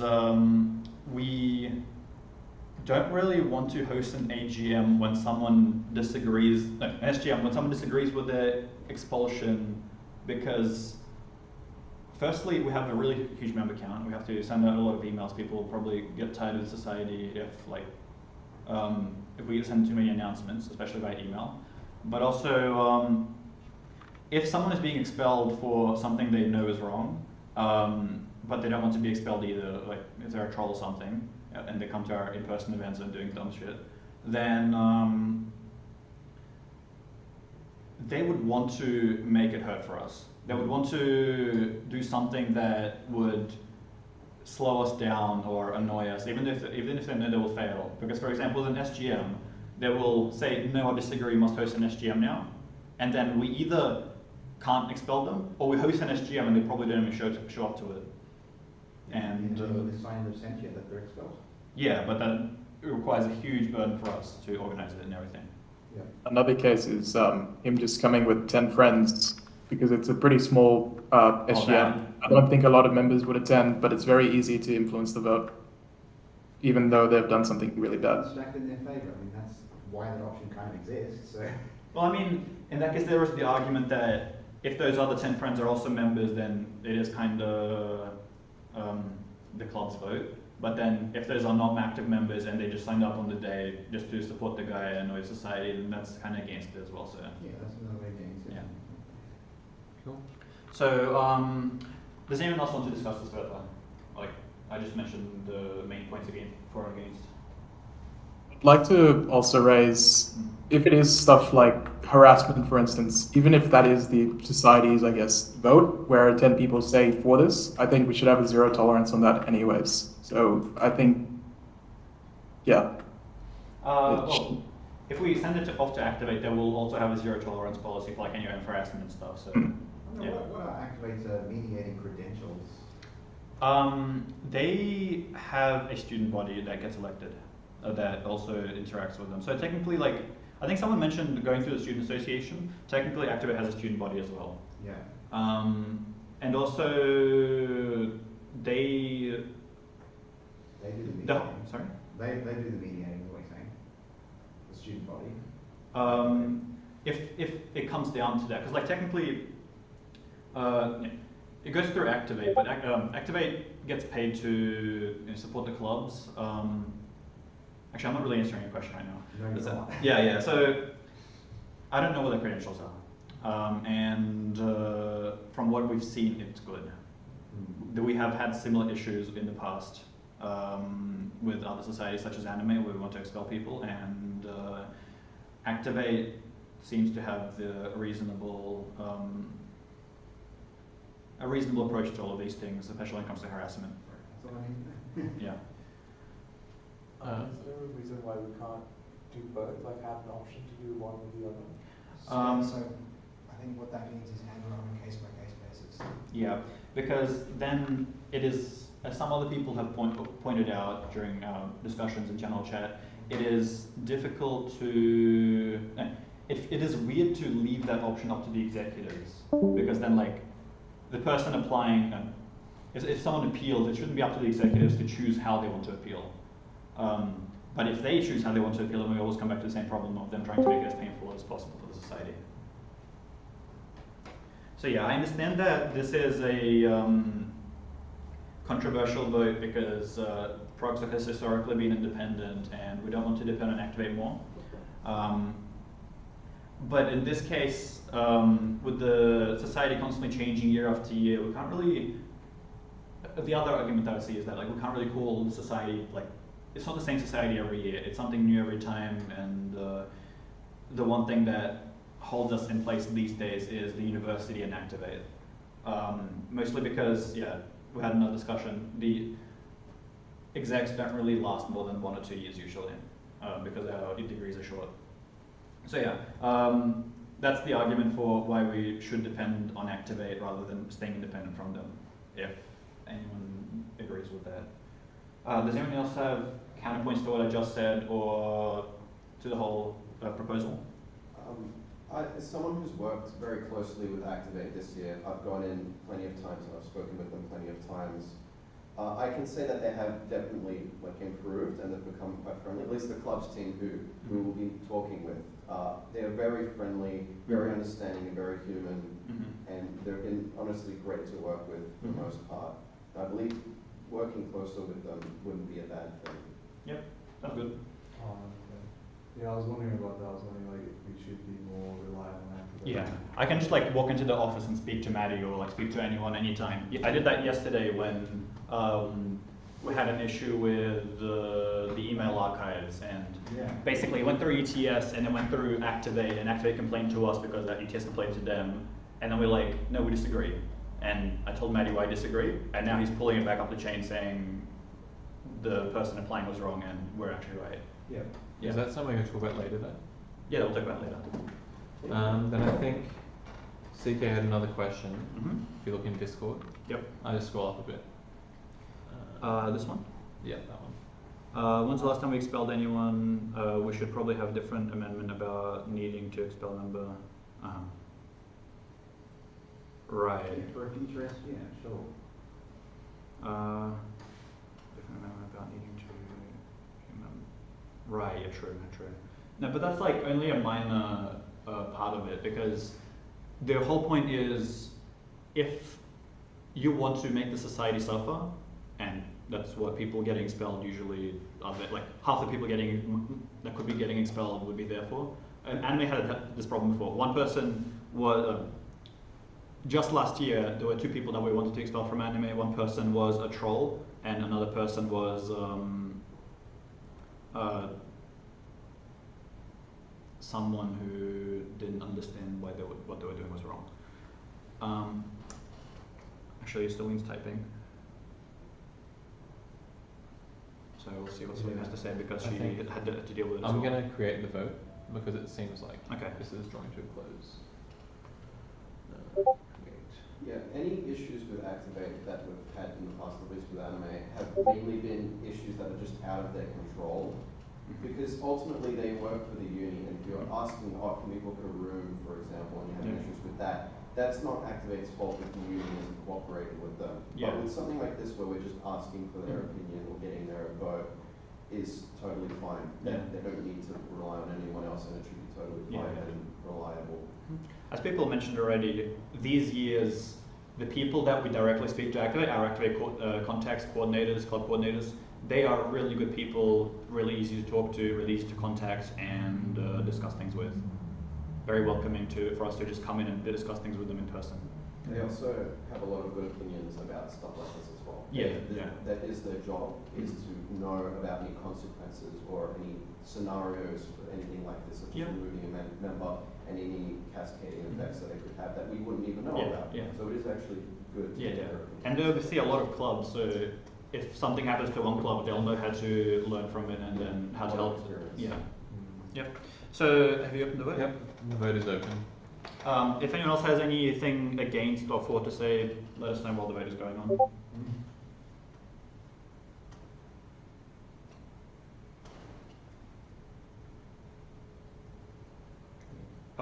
The title is invalid, by the way. We didn't remove the disqualification rule. Okay. Addy, you could probably mention in minutes that the title was wrong because we didn't remove the arrears disqualification rule. I forgot to change the per request title. That was my bad. Cool. 4 people again? I guess people are leaving. I heard some disconnect noises. So. Well, it's anonymous. We don't know who's disconnected. Let's give us a couple more seconds. If it changed to 3, then we can wait a little bit longer. But I guess going once, going twice. Cool. I think we're caught there then. Yep. All right. Yep. Cool. Pass. Okay. That is all for our constitutional changes. That was. This AGM has gone on for about an hour and a half almost. So let's go on to elections. It's going good. Hopefully that thing doesn't run out. It has what, 4 hours of camp footage left. Does anyone? Sorry. It should be about 4 hours. Does anyone want to take a break, or should we just go straight to voting? Let's go, guys. Because we'll have pizza afterwards. Straight to voting.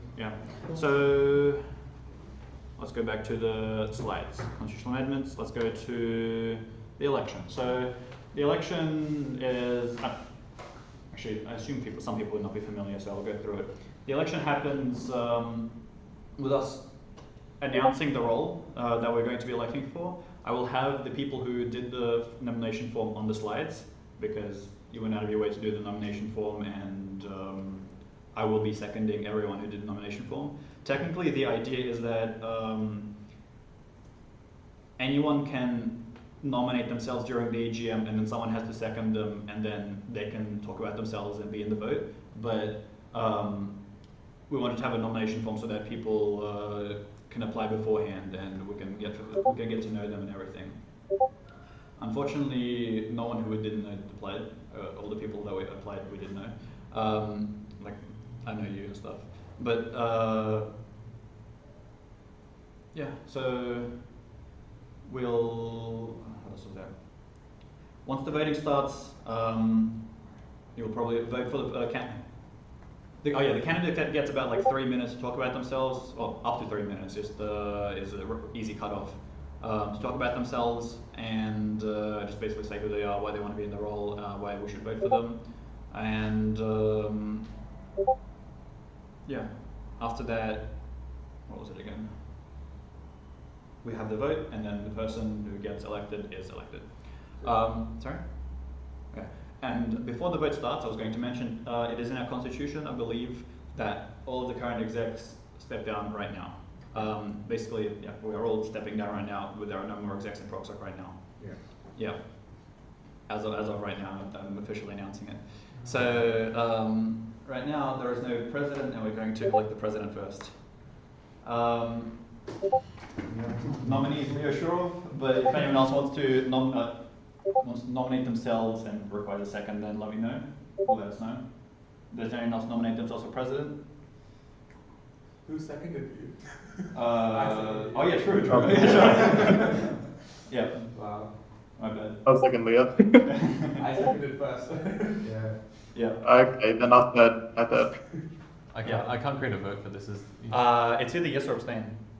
Well, like you need more than one option. Yes or no, or yeah, we'll count no's as abstains as well. We're supposed to have like a discussion and the nominees leave. Oh yeah, I forgot to mention that. So after everyone has finished talking about themselves, before the vote, the nominees leave the room or leave the Discord chat as well, and then we discuss them. And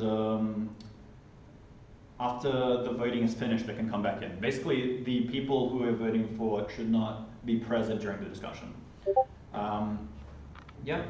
Cool. So, okay, so let's see. I'll start talking about myself then. So I'm Leo, you know me already. I have been the acting president of the Programmer Society 2 years ago, last year, and then this year I've been the president of the Programmer Society. I've tried to keep the society alive during COVID, and then I think we've made things better after COVID. I'm still learning. I'm not going to say I'm the best president. I don't know. Like, I'm still trying to figure out how to improve the society even better. But I guess that's the whole point of society, to kind of learn on the go.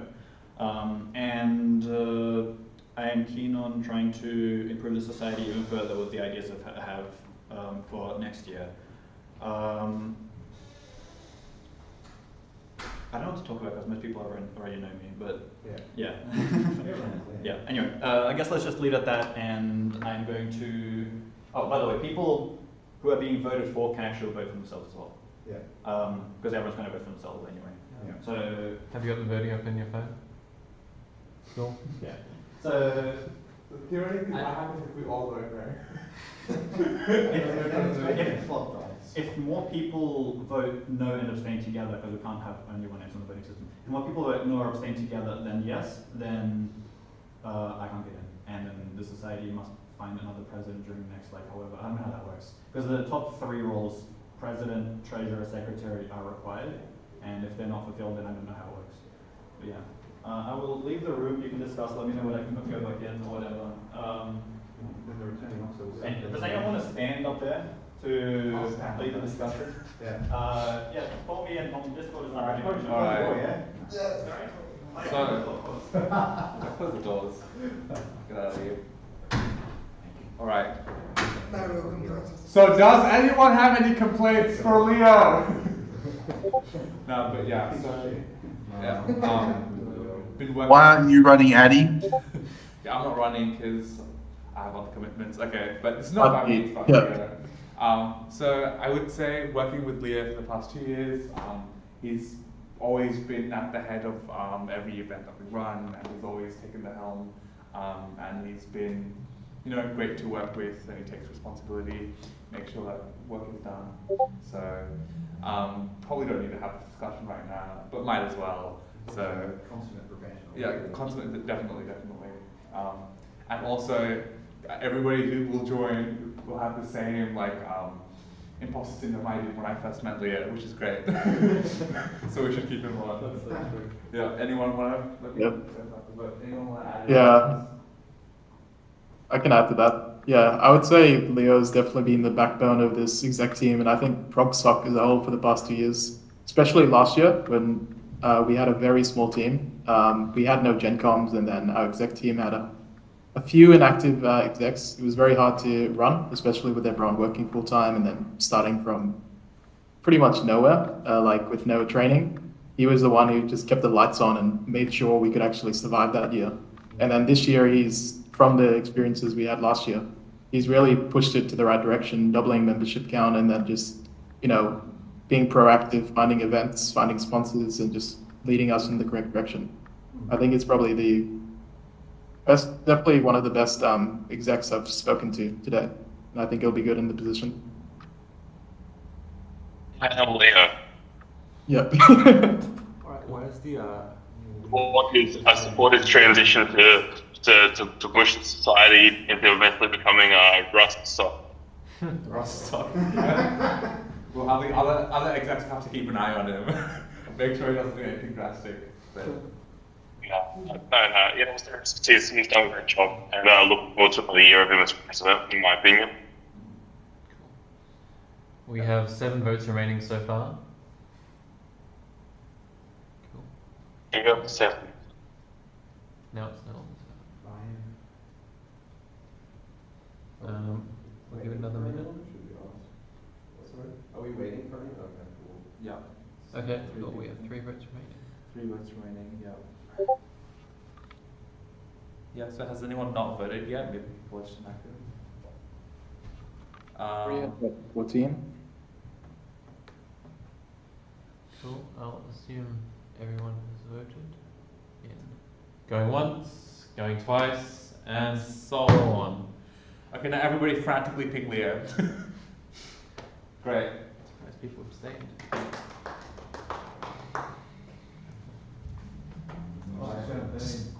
Let's just wait. Reality. Everybody just sits down. Yep. Bad news, Leo. You're the president again.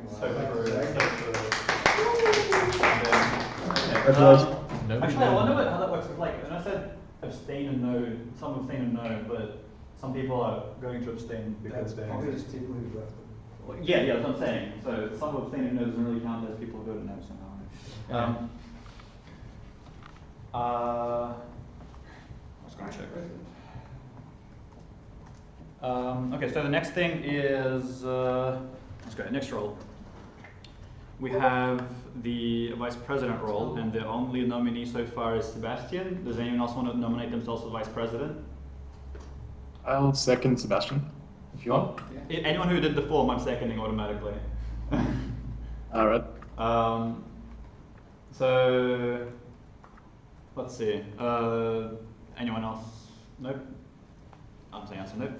I guess you can come up and talk about yourself. Cool. Basically, I'm a first year software engineering student. I have been doing web development for most of what I've been doing, but I really like being part of the society because it's full of cool people and people I can talk to. Yay. Also, teaching people is one of the things I like doing. So outside of this, I'm in a robotics club for high schoolers, and I teach them how to use Java to program pretty large robots. And yeah, this aligns perfectly with what I like doing. Yeah. Cool. Not much beyond that. Is there any other It's questions? a good way to recruit, students from the high school soon, and if they come to UTS, Yeah. and join our club. We've got a brainwash them. Hey, guess what? Sebastian's here as well. Oh yeah, I forgot to mention that technically we should be able to ask nominees questions before they leave the room. Yeah. Oh, yeah. Okay. Cool. And no? Any No? questions? We all know you. We all know you. Then I'll walk outside the room and somebody will have to click the end vote button. I need to vote. Oh no. Wait, I need to vote quickly. Oh. You want to set up your I've only- real quick? I only got it on this computer. Wait. Wait, no. That. He's just staring at his vote. Oh. Oh shit, I forgot to vote for myself earlier. Well, I think that worked fine. Yeah.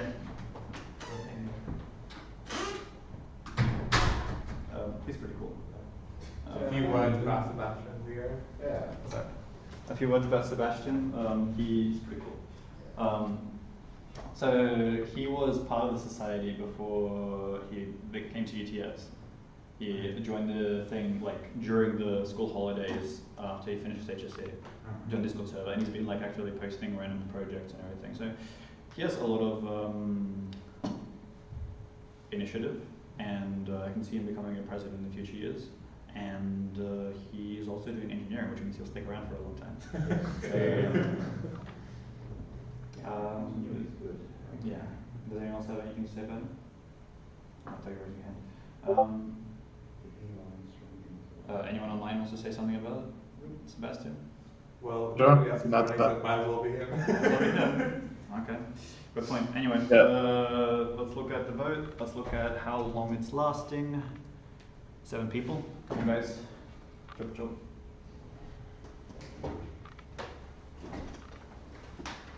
Yeah, adding to that, when I first met Sebastian, he kind of gave me the same vibe Leo gives off. Very smart, very technical, and also, very initiative heavy. I think you two are very similar, and Sebastian, at the very least, I think he's probably the smartest first year I've met. Like, he really knows his shit, especially for just starting out. Yeah. Like, he's very enthusiastic, and I think he'll be very good at running those more complicated workshops. He's run workshops before, and I think he's probably our most qualified Gen Com to take a role in the future. Yeah. Yeah, and honestly, I could see Sebastian eventually. I mean, he's basically a clone of Leo. I could see him eventually even becoming president later on down the line. Yeah, of course. I assume It's that level of engagement and insight and contribution to the society that we strive for. Okay. Yeah. I assume that no one else is gonna vote. It was 4 last time, right? It was 3. Well, someone left as I entered the room, so. I'm Yep.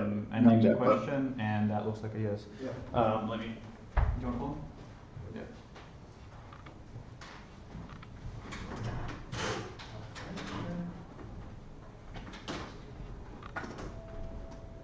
Winning Brian. Pounding outside. Bro. Super nervous. You can't even imagine, actually. You probably can. Just give it 1 minute. Okay, so the next role is the secretary role, and we have 2 nominees for that, but one of them doesn't count. Yep. So. Oh, what's that role descriptions? Oh no, never mind. I thought that was placeholder text. Never mind. So. Do we need to explain the roles? President and Vice President are pretty self-explanatory, but should we explain the roles? Yeah. We have Okay. the slide. You can Because just I'm click back surprised. to it. Sorry. You can click back to the slide where you explained it. Here. His role is. Oh, yeah. Yeah. So basically, actually, Addy, do you want to explain what secretary is? You're that annoying dude that just pings everybody and makes sure shit's getting done. Yeah. And then you're sitting on your computer typing away at the meeting minutes while everybody else is having fun. Yeah. So yay. Yep. Well, does anyone else want to nominate themselves for secretary? It's actually kind of fun. So I didn't think I sold it well enough, but it's fun. So you guys, people should give it a shot. Cool. I'm taking that as a no. Michael, want to come talk about it? Oh, Mitchell. Oops. Hello, so my name's Mitchell Kitcherina. So I'm a 2nd year computer science student. So I have long enjoyed technology. So I think mostly I started programming in Scratch in primary school. So, and then year 8, I actually picked up HTML and JavaScript. So we were actually meant to be working on Weebly, well, me and someone else. And that's kind of boring to do our own thing. And from there, I figured why not stay doing this bit. And I wanted to run for secretary, secretary, as I wanted to become more of an active member in the society. So I joined general committee actually maybe 4 months ago, and I've enjoyed meeting everyone. I've been more active in the society this year, and I'd like to continue to do so. So, yeah, thank you. Is there any questions? I have a question. So, what do you think your availability would be next year? Availability is next year in terms of like being online. I work a casual job and just maintain a full study load. In terms of like, I consider myself fairly active. So if we have like a meeting or like an AGM, would you be able to show up? Yeah. Yeah, that's good. So I don't see any problem, especially if there's more than a week or like even a few days. I should be able to. Yeah, that's great. Yeah. So. Same here. I'll create the vote, and you've got on your computer, right? Yeah. Cool. So let's do that then. I mean, this question shouldn't really matter because it's probably going to happen to the rest of the execs anyway. But how many hours do you work? Just curious. Currently I work, not much, so I work 8 hours, but that is because I am doing just full-time study. So I'm looking next year to work anywhere between 8 to 24 hours, so 1 to 3 days a week. So, and I intend to be able to be available outside of that. So, any other questions? She said all good. The vote's up. Okay. Alright, I'll leave that.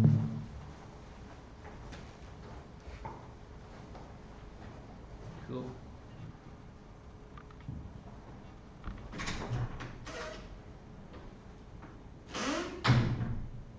You guys have interacted with him a lot more than I have. That's what I was going to ask about. Who has interacted with him more? Because he just applied for Gen Com and came along. So I mean that's always admirable, but better than just not applying to Gen Com. But yeah, I was wondering if anyone else. Sorry.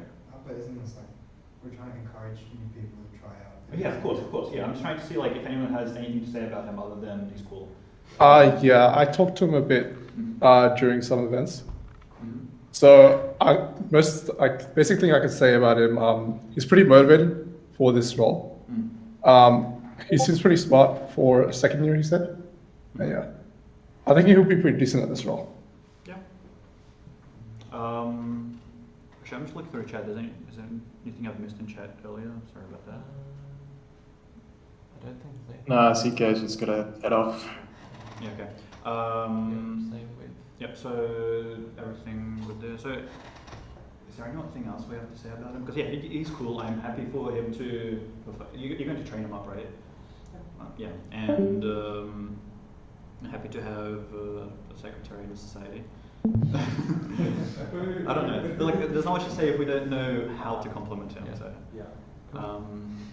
he has initiative. He applied for Gen Com. You'll definitely learn a lot more on the job. So Yeah. should be fun. Yeah. Well, anyway, how many votes are left? We have 9 votes remaining, but I think 2 people have just left. Oh, 10 votes remaining. Have we gone through and kicked the people that have left? Yeah. Because they still put their vote and abstain, right? Yeah. Does that matter?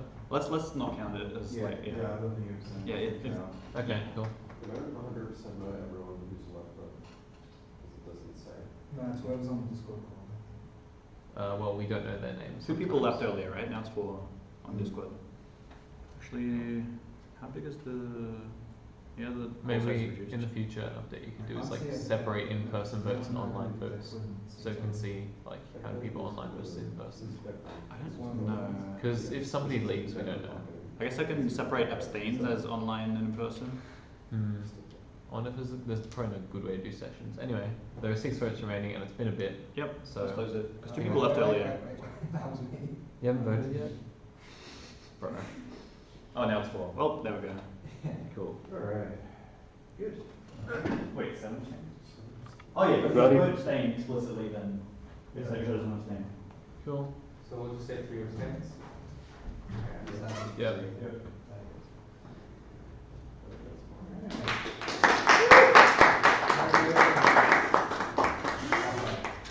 Okay. So the next role we have, next role we have is the treasurer position. So, Again, one of the candidates doesn't count. well, it kind of doesn't Yes, count. should we go through a quick explanation of what a treasurer does? Sorry. Description of what a treasurer does. Oh, description of the role. Yeah, give a description of the role if you can speak through the. I don't know. It's someone besides Jay, I'll be honest. Would you want to type it, or I don't know? Like, what should we do? Hello, can you hear me? Yes. Hello? Yes. Yeah, just speak slowly. Is it good? It's a bit better. Okay, is it better? Yeah. Alright. Okay, so during the treasurer role, you're responsible for the finances of the club.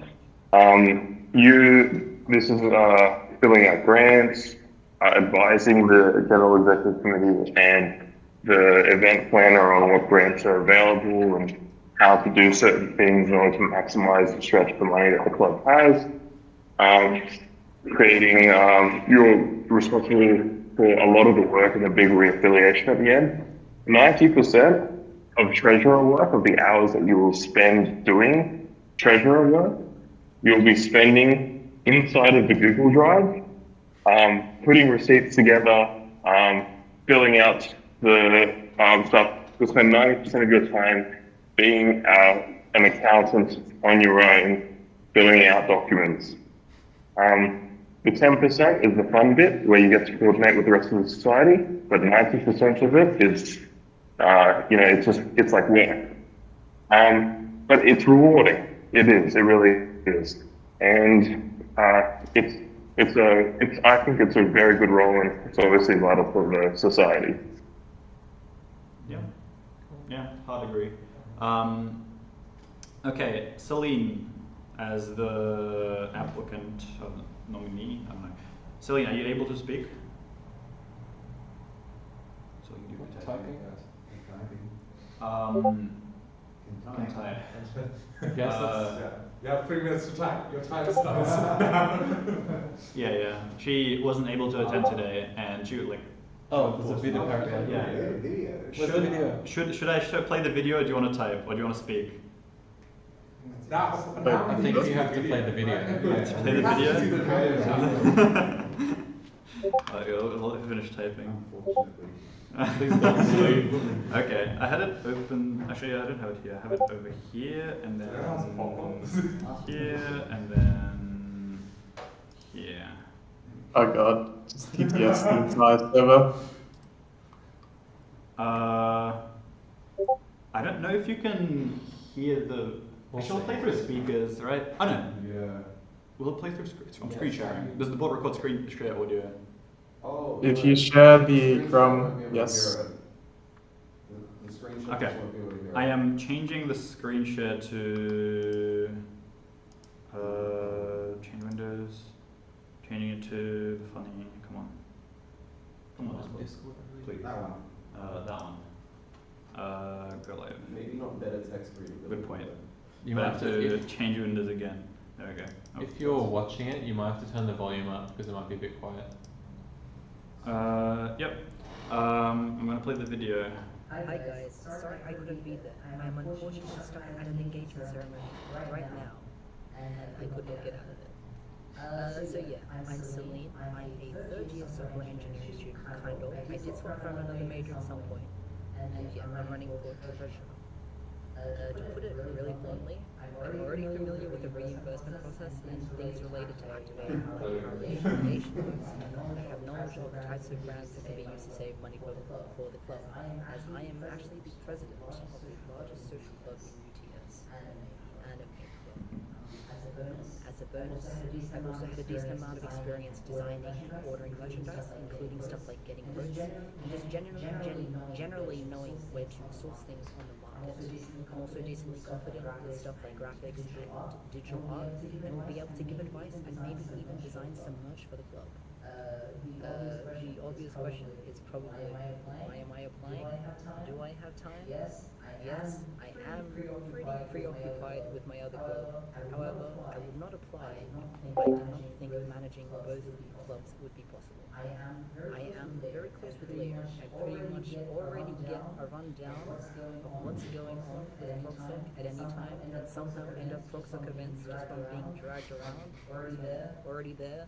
So yeah, I'm essentially already engaged with the club, and as a bonus, it would obviously take none of the extra time, effort, or like mistakes a new applicant would have to learn all the stuff you'd need at minimum to be treasurer or be in the loop at all. I'm also pretty unlikely to disappear halfway through the year, since Leo would probably hunt me down. As a final note, I will say that because of my other commitments, I probably won't be able to extend myself past this role, nor am I realistically likely to stay if I didn't have close connections to the team.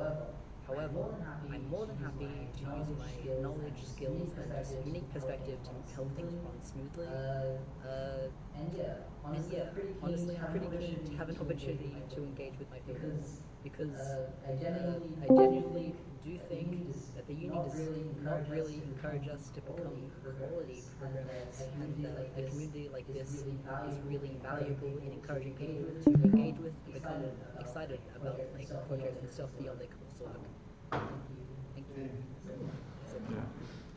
Well, I think this is a no-brainer, let's be honest here, guys. Competition.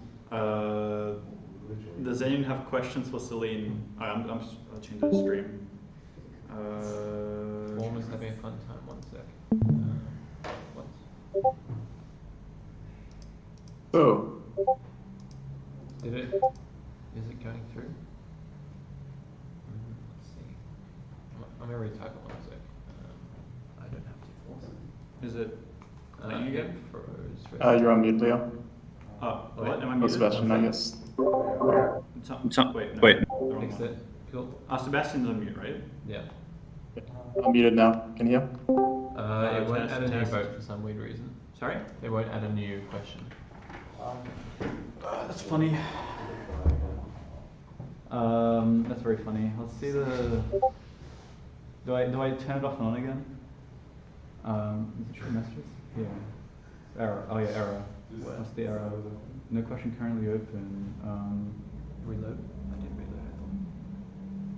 reload. Wait. Yeah, the function which makes it stop working like every hour. Can you remove it next time, please? No questions currently open. Interesting. But this is a new question. Yeah, I have no idea. Wait, so if you refresh the page, copy the title. I can't. It'll be auto suggested. That's fine. So if I do that,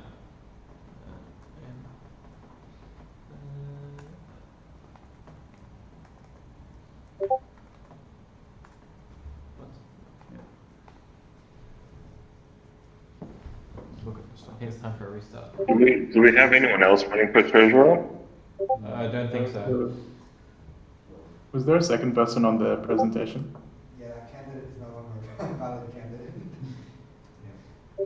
Oh, they rescinded? Currently open. Okay. Do you want to say those Individuals, things? is our second. Sorry? Did you want to say Oh. things about something? I was waiting for us to. Oh, she's deafened? Okay. Yeah, so.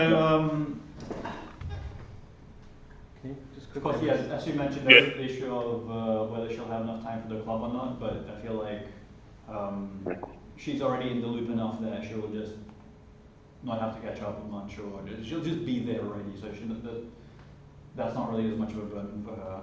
The only reason I'm not running is because I'll be graduating halfway through next year, so I won't be around past that. Okay. It needs a restart. Okay, he's I mean, in an executive capacity, I'll still be around as a member, still keeping up with the events, but I feel like as an executive capacity, I'd be too divorced from the student part. So it's really good to get someone in.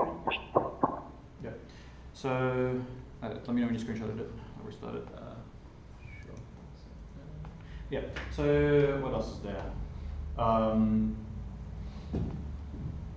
Just to be transparent, yes, Celine is my girlfriend. Some people are not comfortable with president and treasurer being in a relationship. Oh, but that's commonplace in society today. Yeah. That's where you find your girlfriend. Yeah, this is not a professional organisation, that's the Yeah, it's fine. I just know there was gossip in other societies with that being an issue. I don't know if you guys are comfortable with it, that's great. Sebastian, good? Yep. Okay, I'm restarting server. Beta testing. It's worked before. Leo you and guys I- randomly break. Leo and I have a love-hate relationship. Wow. I did not catch that. I did not catch that. What did you He say? said Leo and I have had a long-term relationship as well. Oh yeah, of course. And I'm like, good thing I so definitely. The server should be restarting. What are logs looking like? Give it a second. A solid 20 seconds. Why is the deploy take so long? It's, I don't know. It's just the migration command that takes forever. Because I have to migrate every time it restarts, right? Connection? Like, does it take a bit to connect to the database? No, because it connects instantly once it starts the server afterwards. Bruh. I have no idea. Prisma is being Prisma. So yeah, that works. Cool, let's try again. Yeah, I'll need to debug that now that we have the screenshot of the error, because that was a very weird one. Well, let's see if it happens again. Yeah, surely not. No, it just doesn't want us to have a treasurer. Oh, look, it worked. That's cool. Yep, let's vote. Guys, let's vote this quick because we've been talking about this for a while now. Yeah. Celine unmuted. What's the deal? Still on that. Still deafened. Cool. One more person. There we go. Are we leaving it at 4 again? Oh. Just assuming that. We'll leave it at 3. I Okay. think we're good. Yeah. Cool. We'll end the vote there. Sure. I mean, like, no, it's not going to change the vote anyway. There we go. Cool. So, Alright. yep. Celine is now undeafened. Cool. Celine has been undeafened. Celine, can you hear us? Congratulations. Winning. So, everyone's been winning today. Where's the slides? I lost the slides. There's the slides. Canva does slideshows. I literally cannot. Oh, there we go. Yeah. The next role we have is the marketing role. And now I think we have competition. Finally. How do we do this? Can you just put both candidates' names, right? It Yes. should work. Yeah. There's candidate 1, candidate 2 abstain. Yeah. Anyway, who wants to talk first? Who wants to talk about what marketing is like? Actually, Dylan, are you around? No, he's Marketing is marketing. The responsibility extends to designing public-facing graphics. Anything else public-facing, for example, helping with the website, or like, for example, Dylan is like stories. Yeah. That stuff. It's not 100% necessary to help with everything. For example, Dylan didn't have to help with the making the slides look pretty, but it is technically it falls under marketing still. And then there is the second part is being on social media, like sending out posts to all the social media outlets that we have, like Instagram stories, Facebook, whatever. Yeah. So with that in mind, Just go for it. yeah. Hey, I'm Deepak. I'm a fourth year software engineering student. I've been doing a lot of the marketing this year. I'm not sure how it's, well, we've been helping Dylan do it, like doing the graphics for, I think, the AGM, the Rust, or some of the suspect. I'm not really making a case here, am I? No, I really enjoyed being part of the society. I've learned a lot in the last year, just being around you guys, in all honesty. In terms of commitment, I guess that might be a question. I currently I work as a developer, I work 4 days a week.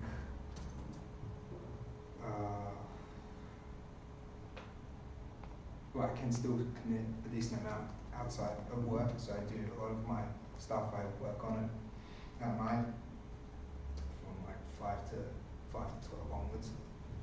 This is my general availability. I turn up to a lot of the events as well, so I run the stall for the O-Day as well as, I think, the scavenger hunt. And I turn up to workshops, and do workshops. In terms of general marketing, I'm making a case here, am I? Yeah. Sorry, I got nothing else to say. Cool. Yeah, that's good. Yeah. Do you want to talk about? Wait, which other applied? Was it you or the other one? No, it was me. Okay, Do okay. I go next now? Yeah. Oh, okay. I'll go wherever I am. Oh, yeah, but like I'm a bro used to be, you guys can just call me A since there's already another one. Yeah, so my name is Abrar Yusuf. I think I'm a third year in software engineering right now, and I say I think because I transferred from UWA, and honestly, I'm quite sad a lot of my courses didn't go through. Yeah. Cool.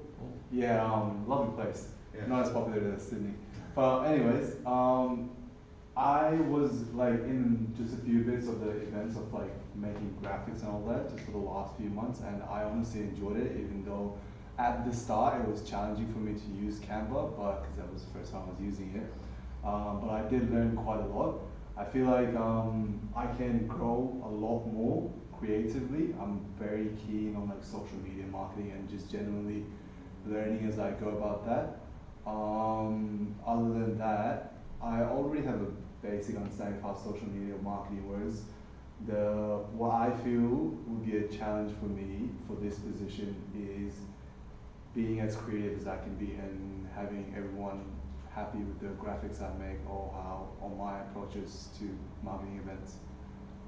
And availability wise, from next semester onwards, I'm working like 10-15 hours a week, so not much, and I do train quite a bit outside of work, but with my schedule I'll make sure I can separate at least 3-4 hours of work a week, maybe 5, at least at the start of the semester for the club.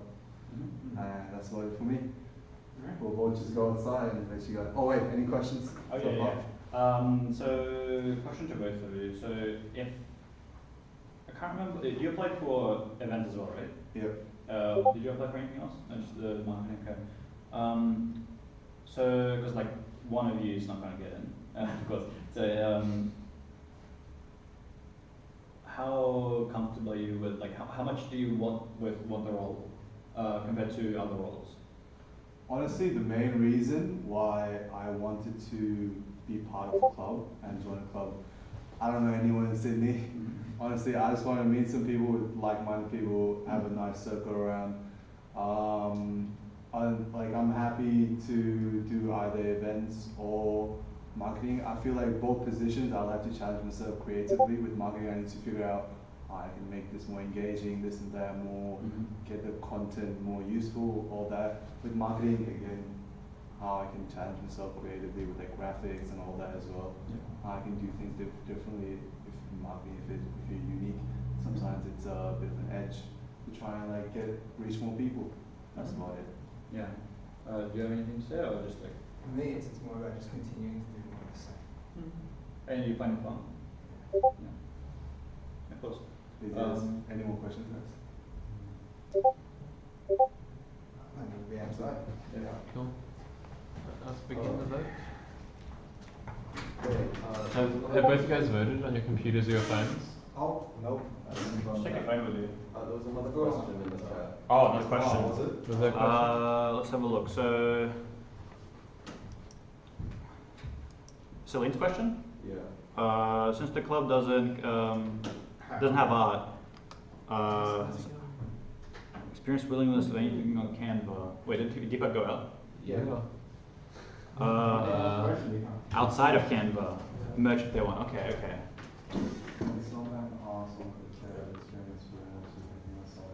No, honestly, but I'm like very new to Canva. But I've been using it so far for my group presentations and like making posters, obviously for the club.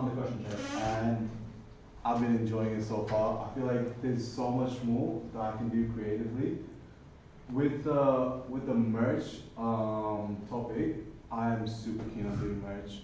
Like I've got so many ideas. I'll just pitch to you guys whatever you guys like are keen on, like would think that it would work. Yeah, I'm super keen on doing merch. The big question was outside of Canva, how comfortable are you for like anything like merch and other things? What, designing merch? Just designing like anything that's art. not, yeah, Just in general art. digital media. Right now, probably not that comfortable, so I think it'd be fun to learn though. Show me landscape. Yeah, because we do need to invest quite a lot into merch next semester. Nice. Yeah. With the merch aspect, so I'm James, like, sorry, go on. If you design it, what would it be? Mention one piece merch for the club. Oh, well that depends. Like, am I gonna think about people who've watched the anime or just read the manga? Like, I don't want to give out any spoilers. Like, I feel like I'd stick with the anime because it's pretty basic. I don't know. Definitely have to look at it. No, it's not something. It's not one piece. The anime is just one piece of merch. Oh. I was so keen. I was like, for the wrong side.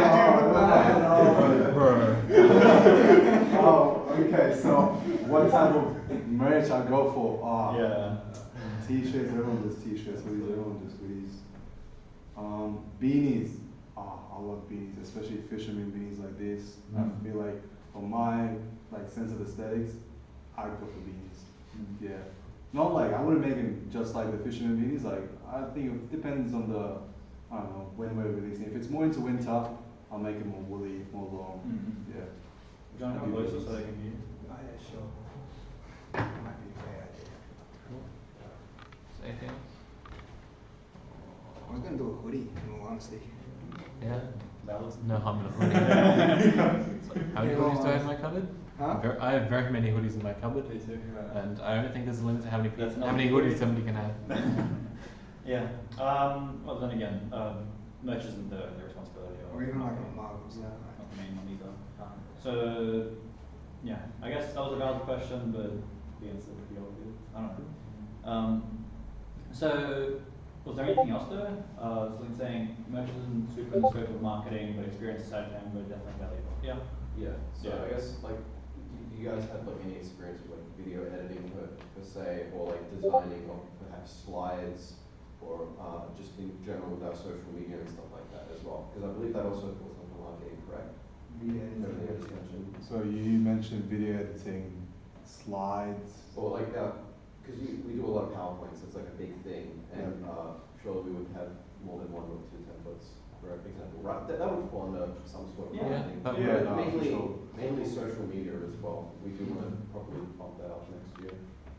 I am more confident in social media marketing.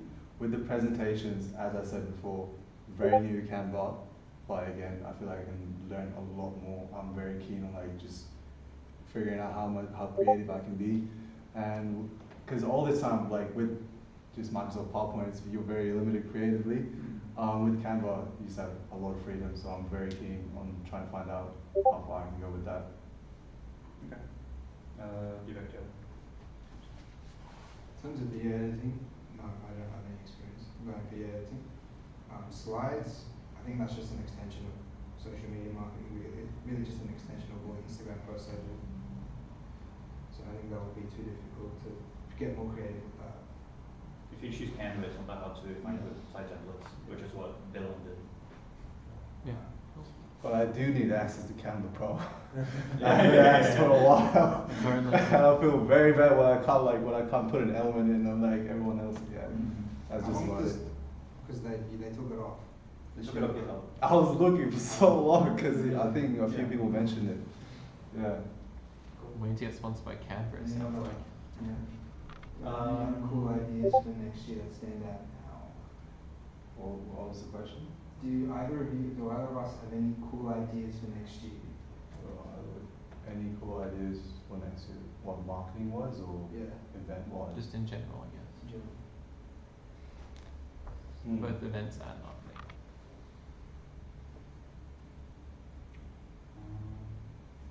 Yeah. So you mentioned the beanies before as like a marketing / merch thing would be a good idea. Do you have any sort of similar ideas? Something that's unique as a beanie. I guess. Say a cap. A cap, a ProgSoc cap. Yeah. I've got ideas for merch. Could just I'm mention- not too sure at the moment about events. I have to think on it more. But Okay. with I think by ideas, he didn't really mean events, but just ideas to market things, like for Yeah. example, website improvements or something, right? I suppose so, yeah. Yeah. our website improvements. Just like any random marketing related thing that you could do for the club on the spot that would improve the club. Well, for that, in that aspect, I have to think about like my audience, because I know my audience in other aspects, my life, like fashion, gym, or whatever. With this audience, I have to think about what type of, like, what colors would they like more. Wait, front door? No, not this door. Oh, Probably. Oh, okay. Well, yeah. I was so confused for a second. Oh yeah, Also- with this audience, I just want to figure out, I'll have to figure out what type of aesthetics they'll be into. Because for me, aesthetics, with good aesthetics, you reach more people. That's just what it is. Just a heads up, Dylan can join in a couple of minutes, like 1 or 2. I guess the answer to Dylan's question would be, I don't have anything off the top of my head. I see. I think he also talked about, so he talked about like training up, acting as a mentor to the general committee and training them up with marketing. Yeah, so but yeah, I guess that's a role, not so much of a question. Well, I mean, technically, marketing shouldn't be the sole responsibility of the marketing person because there is always a lot. So like, everyone's going to help out, and especially like once you. Oh wait, my cool idea is, I think I mentioned this to him. Dylan, I mentioned it to Dylan, or did he mention it to me? It was one or the other. I think I've gone around to it, or something like a Notion doc for an aggregation of useful resources for students. Oh, that's pretty cool. Yeah. Yeah. I remember discussing that. That's something we should do actually. We really should. Cool. I think. Is Dylan? We're waiting for Dylan to get on his laptop computer. Yeah. He's complaining right now. It's probably good if he just gives his 2 cents, because I'm sure he was probably closest with you two, with working. But yeah, I guess regardless of roles, definitely make sure you guys keep your Gen Com, because we experienced a year without it with a very small team and a year with it, and Gen Com saves so much of your time. Like with a very small team, you might spend 20, 30 hours, worst case, right? If there's just one person doing something. Gen Com, you just give them very small tasks that could be like an hour a week, and it saves you, it like puts it down to maybe 5 hours a week for you. Marketing? Dylan Marketing's here, let's go. But does he have a microphone? Hey, how are you? Yo! There we go. Yeah, so can someone catch me up? Marketing. We just asked them a few questions and then they pitched themselves. Just wanted to see if you wanted to add like 2 cents. Sorry, it's dropping out. Give me a sec. It was never seen from again. Dylan Marketing. Yeah, I wanted to get those shoes. their ideas for this year. The white version. Oh, that's what we could do. But they're on Yeah. ProgSoc shoes. Yeah, they already answered the question, Dylan. So, unless you want them to answer again. Can someone just summarize maybe? Which question? What Does ideas? either of us have any cool ideas for next year? Mine was just the beanies and more on the merch side, but marketing was, I'd have to figure out what, I have to learn as I go, like what my audience is into, of course. Yeah. In terms of marketing, mine was just something like a Notion doc. That's an aggregation of useful resources for students. Yeah. We should use Notion in general. Yeah, look, I think they're both great candidates. It's been awesome having both of them on the team this year. It was, yeah, I especially got a lot of help from Deepak in semester 2. And I know that whatever happens next year, it's going to be great having some really strong people in marketing to help continue on what we had this year. I think whoever takes it, it would be great to get some merch, continue the consistent design that we've had this year, and come up with some new ideas on how we can help grow and maintain the engagement that we've had this year. Yep, Color Palette definitely looks a lot more modern and more consistent. I'm really liking the designs compared to previous years. I guess in terms of marketing, maybe just posting more regularly, so not just for events. Oh yeah. But like Blog posts and everything, and like sharing ideas. Blog posts are sort of standalone, like stuff like memes or like a reel of some kind. Oh yeah, no, I agree with you. One thing I have noticed with like a few of the just making it funny somehow, just more engaging for sure. Yeah, that's definitely something that we had on cards for this year, but we just didn't have the manpower to make consistent posts and all that. So if you can continue to build a big team next year, bring on some general committee, I think that would be a really good idea. Just get more consistent posting and that. Adding to that, maybe automation between social medias, like using Zapier. So when you upload to Instagram, it uploads to Twitter or our other handles. Could also send there's specific tools you can use for that, like Buffer and Hootsuite. We just never got around to that. So that's definitely something to look into to help you. Wait, so did he mention? So if you post on Instagram, you'll post on Facebook as well? That's the business suite.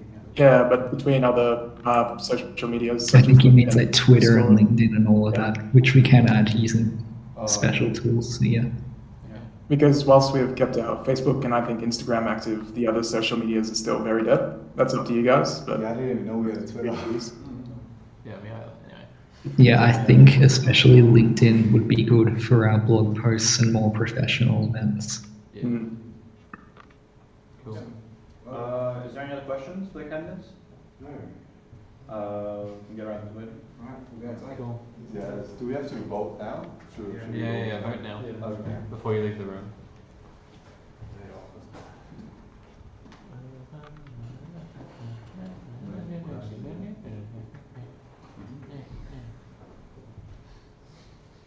This is being recorded.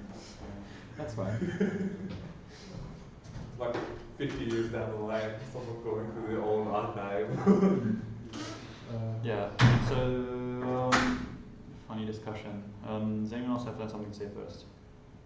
We should have 2 marketing execs. They're all both really good. Yeah. I guess one thing to point out is that I've definitely noticed that Deepak has been like very, very active for a very long time. I haven't seen much of. He joined like recently, very recently. Yeah, but he's like really taken the role, as Dylan said, and as a few people have said. He really has like taken marketing already. And Labra? No, sorry, Deepak? Yeah, Deepak. Sorry. Yeah, that's just one thing I wanted to point out is that he's already like pretty okay. Yeah, I agree. He's been like consistently doing it already, and he probably will consistently keep doing it. Yeah. Yeah, I didn't even have to ask or delegate tasks. Also, he has a lot of initiative. In addition to just marketing, he's been looking at programming competitions or like, long-term projects we could do. And he's talked to me quite a bit about this, just wanted my thoughts. So I think he's definitely someone who'll go above and beyond and not just be responsive, but sorry, he won't be just reactionary, but he'll plan ahead. Yeah, definitely for sure. Because he already has experience with it as well, just from being a Gen Com for a year. Yeah. So, what else? I think we just need to vote now. With Abra, if he doesn't get in, he'll go for events. Do you guys think he's a good fit for events? Just like so that we don't feel bad if we're voting him out. I don't know. Well, yeah, I didn't. Let's have this conversation. Okay, good point. Cool. Then I guess we'll commence with the voting. Yes. Or rather, finish voting. Slides. I think another improvement we could do is like a leave button. Yeah. let's organize an SGM just so we can test this out. So it's the next GM. Make a bunch of random merchants to add comments to the constitution. Can you add comments inside Markdown? I think you can. If they're HTML formatted, yeah. Oh, okay. Like the carrot extension. Anyway, we have 6 remaining votes. A couple of people left earlier. Yeah. Yeah, a lot more people have left. Has everybody that wants to vote voted, both in person and online? Yeah. Cool. No objections. Then I think I'm going to end the voting there. Okay. For the next constitution change, which will be Going nice. and gone. Oh, okay. It's a lot of abstains, Jesus. Yeah, I think. I should just have 6 of them on. Yeah, never mind. Cool. I think that was a. How many abstained or actual abstained do you think? 1. I mean, this thing's gone on for 3 hours. A lot of people left. Yeah, appreciate it. Cool. Alright.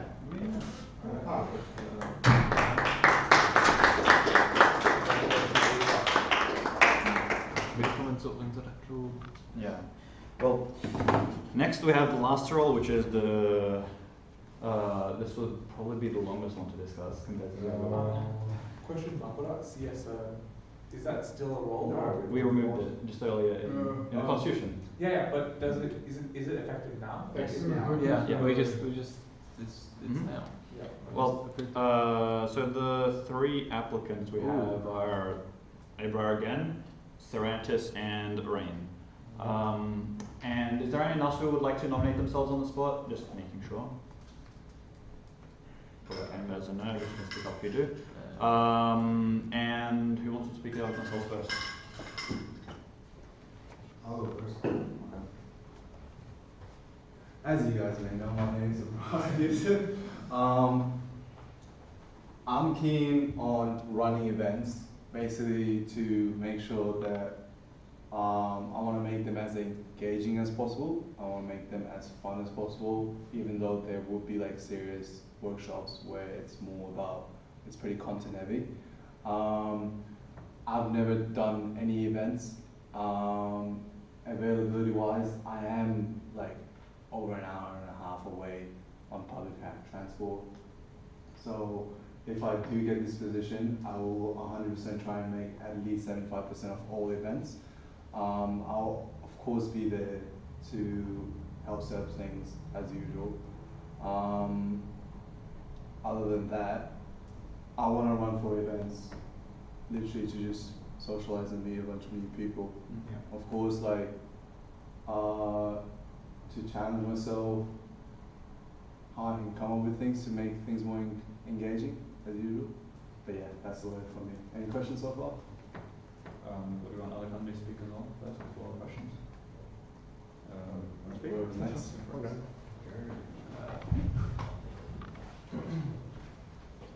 Alright, so my name's Rain Holloway, you probably can tell by now. A lot of you guys probably haven't met me before, because I haven't really participated all too much in the ProgSoc, but I have been in the Discord, and I've known Leo for a while. We worked on some subjects, some group projects and stuff, and he's taught me heaps of stuff. Not that I've told you that you've taught me heaps of stuff, but you have, and introduced me to a lot of things. But I'll just give a background who I am. So I'm doing comp sci on my 3rd year. Comp sci. I'm doing enterprise systems development for my major. I got into programming when I was quite young, like HTML, CSS, didn't really explore too much into JS. But it was like one of those things, like in year 6, I did like my show and tell. It was like I did like an HTML, CSS, like little learners thing. It was so funny. And it took up like 40 minutes of the lesson. But yeah, anyway, we get past that.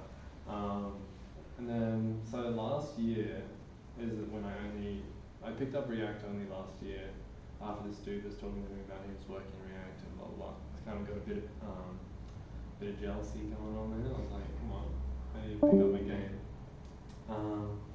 So yeah, picked up React, and then that's how I got into web dev. That kind of got me into looking into ProgSoc and stuff like that. But yeah, so in terms of events, I'm pretty much a clean slate with events. I haven't run any events. I've been to a couple just random events, like in my, when was it? I don't even remember. It was a while ago. But in terms of that, that's why I really want to get into events more, because I want to experience more of a social aspect of uni. I feel like I've kind of, in terms of COVID and workload, I've kind of deprived myself of the social aspects of uni, and I really just want to engage myself more into that, and also encourage others to be much more engaging, unlike how I've been. I feel like there are a lot of people at uni, maybe it's just me, but there are maybe a lot of people at uni, especially with COVID, that feel kind of isolated. So I want to make them feel much more incorporated into the whole ecosystem and feel more welcome. Yeah, that's pretty much it. Thank you.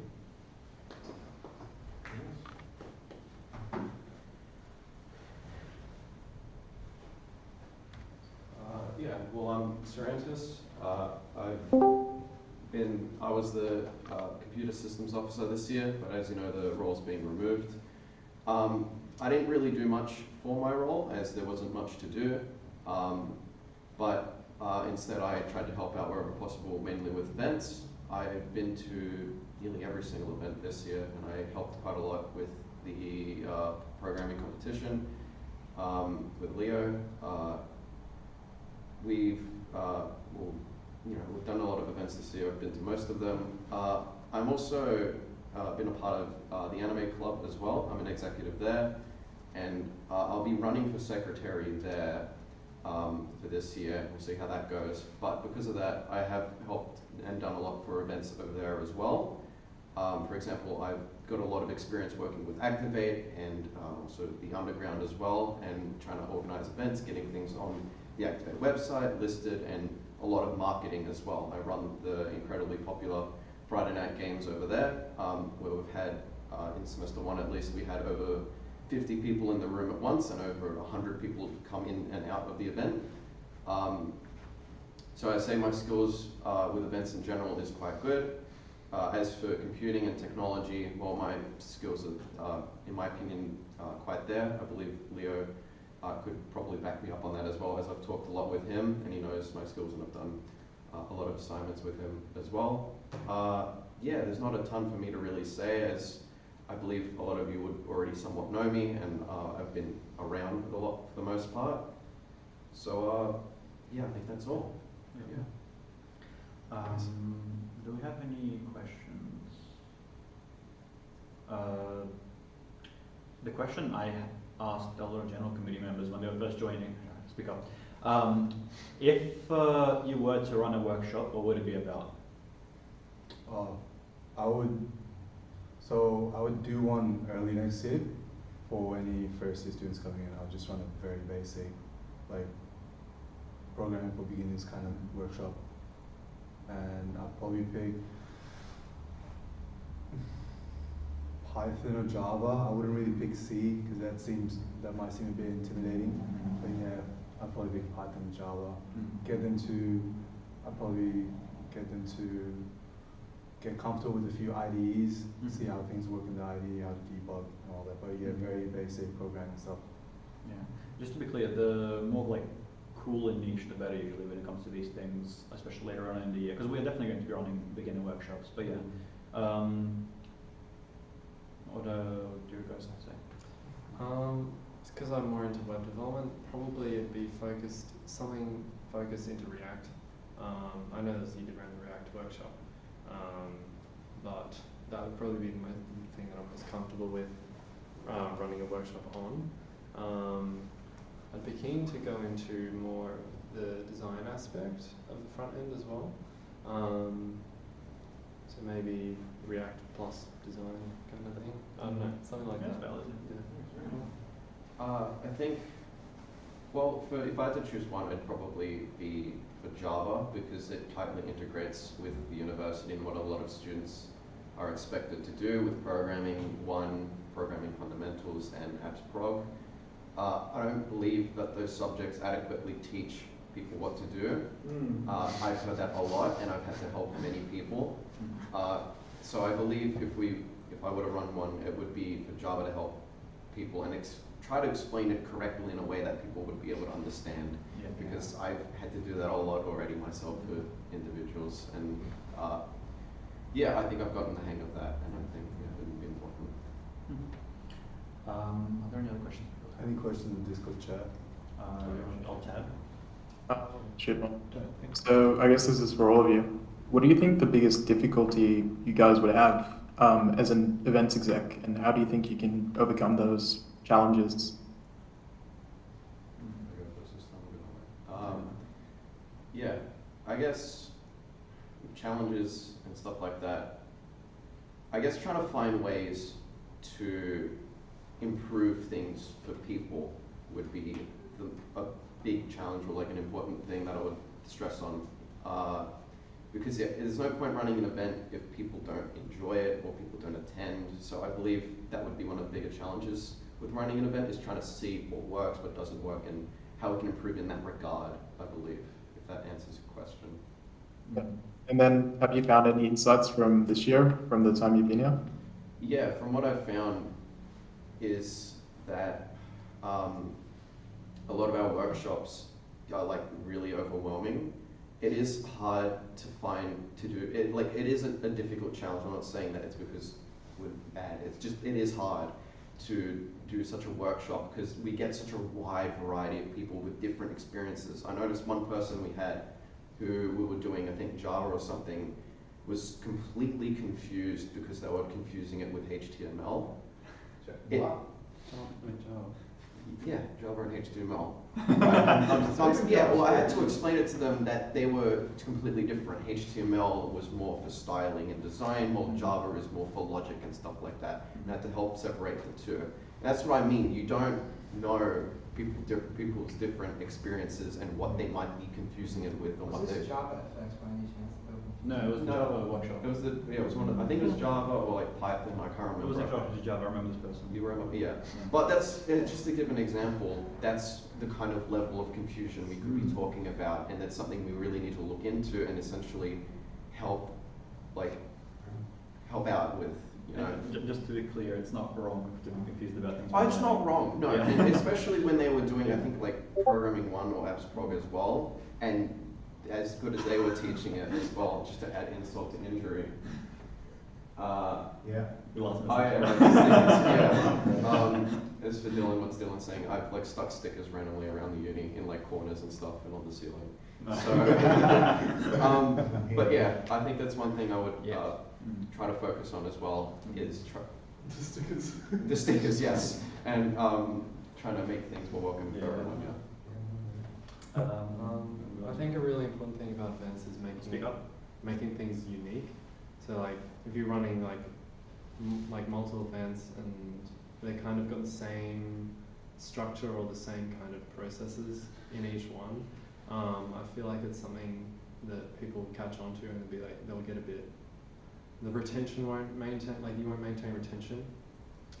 So I feel like focusing on trying to make things even if it's just a workshop, making sure that it's and even if it's a different topic, making sure that it's unique in some sort of aspect which will maintain their attention would be really important, and something to focus on.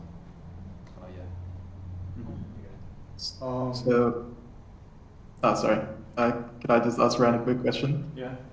Yeah. So, what do you mean by unique? Do you mean like the structure of it, or the topic? I'm just kind of interested. I feel like structure, topic, literally like the whole thing. Like even if it's a different topic, having the same structure to different events, people will be like, oh yeah, okay, next thing, there we go, here's the next thing, okay, yeah. They kind of know what they're going to be, they know exactly what's going to be happening if your events are like structured in the same kind of format every time. I think having some sort of uniqueness and kind of, not to be weird, but mystery would be maintain more attention. Yeah. From, at least from my experience. If we were on like the same kind of workshop where people, it's only a one-way lesson where they don't interact back, and every time they're just gonna start picking and choosing what they're interested in. Most of the time, they're just not gonna bother. Yeah, yeah. Rather than coming along for the community. Yeah, yeah.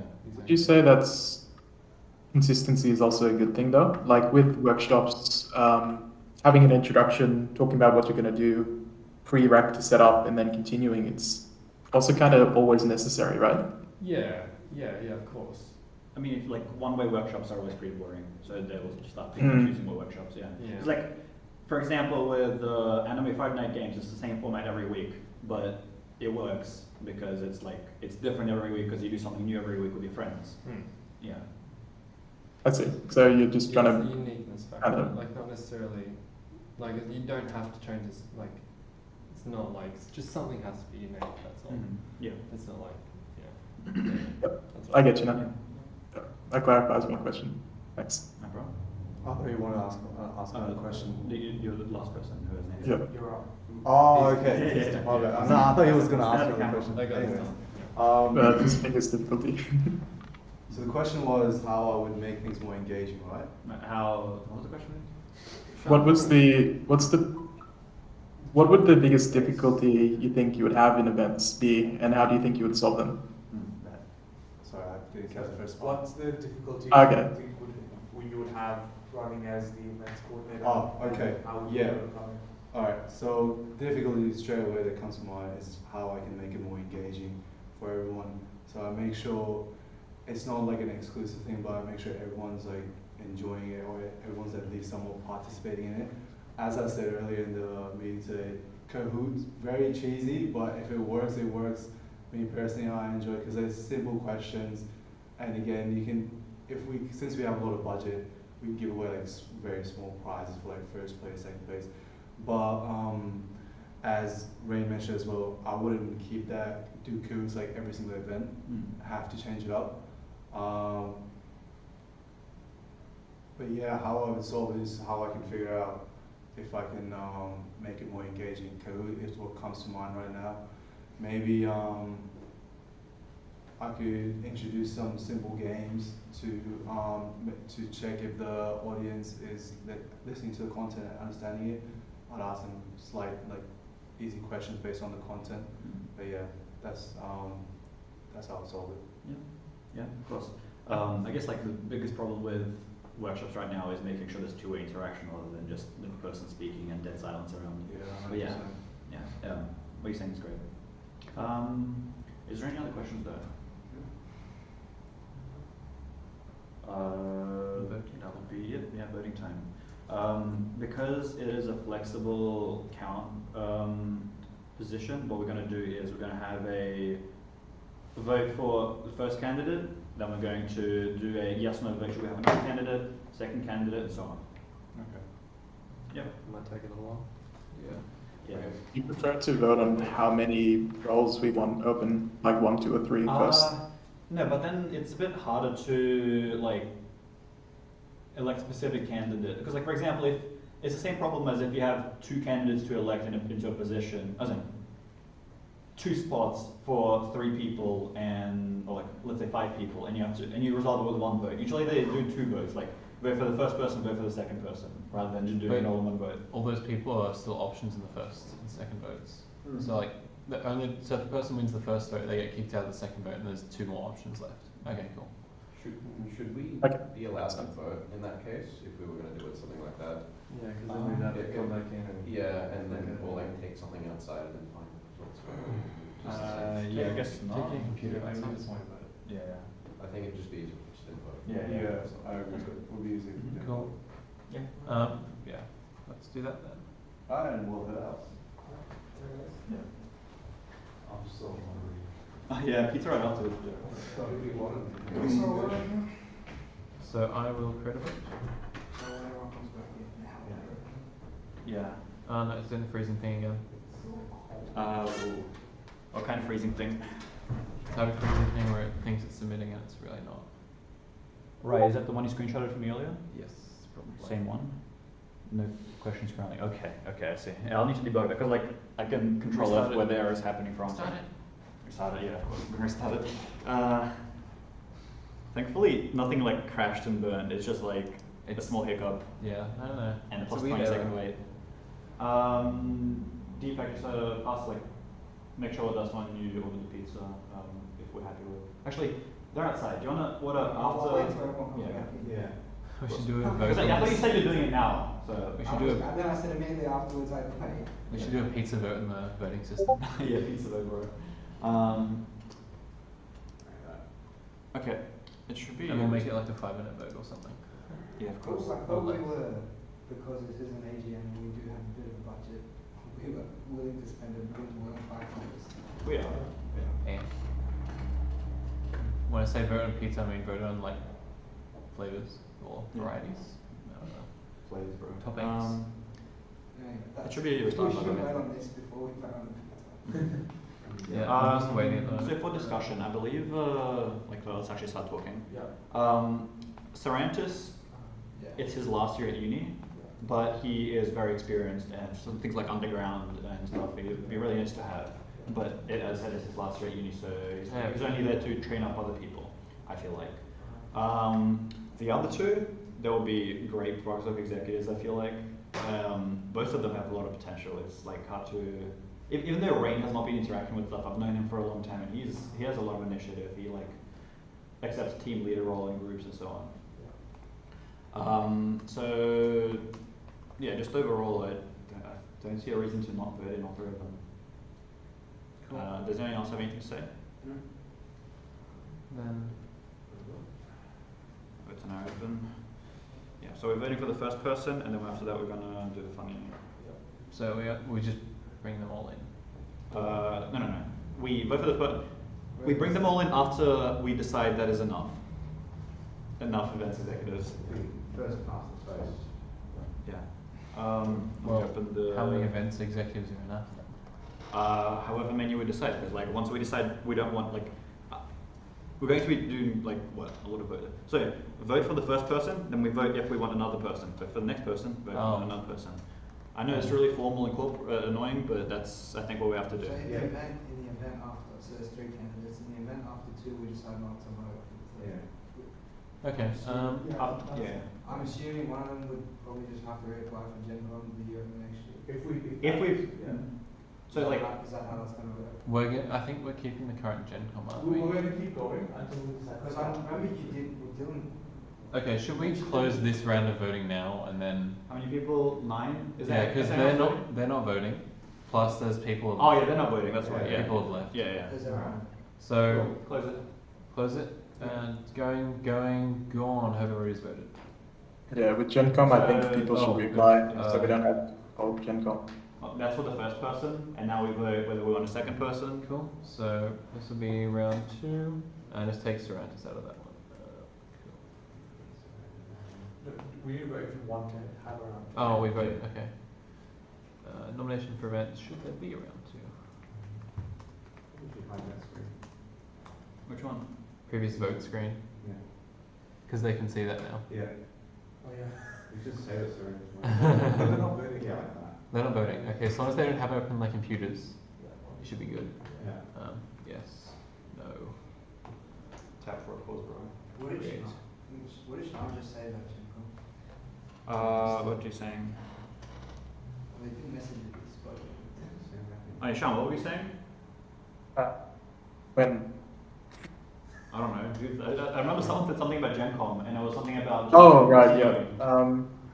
I think with Gen Com, after AGM, and then when handover is done, we should probably wipe the list and have them reapply. Otherwise, you get basically the liaison issue where you have one guy from the US who's been active for 3 years and stuff like that.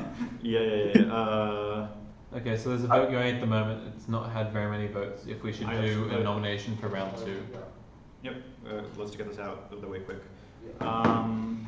Just close the vote when you think it's real necessary. Missing 2 people voting. Missing 2 people. Bro. Well, Guys, anyone? Okay, one more. Okay, cool. 3, 2, 1. End question. Ooh, that should be around 2. Cool. Yeah. So at the end of the year, we must remove the general committee. Yeah. It's in the constitution. Yeah. Yep. So this So. one would be rain and is it rain and Abra? Who keeps voting no on the funny? I want to know. I wonder if people disagree or if they're doing it because it's funny. Cool. Round 2 voting is now open. Wait, I should have asked this question when you're still here. How many years did you say Rain has left? Next year as well, I believe. He's doing computer science in the same year as me, so.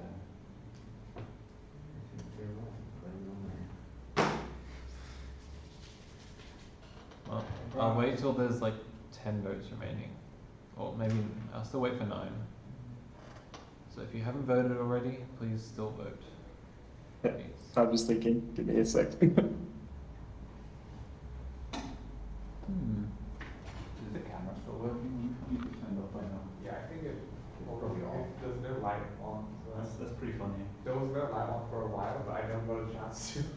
Okay, there are 10 votes remaining. Yeah, I'm ending the vote in 5, 4, 3, 2, 1. The vote is now over. Alright, there it is. Cool, that was a close one. Interesting. Well, rain. I think we had 10 votes remaining for that one, Yeah. so rain is now in. Yep. Yeah, cool.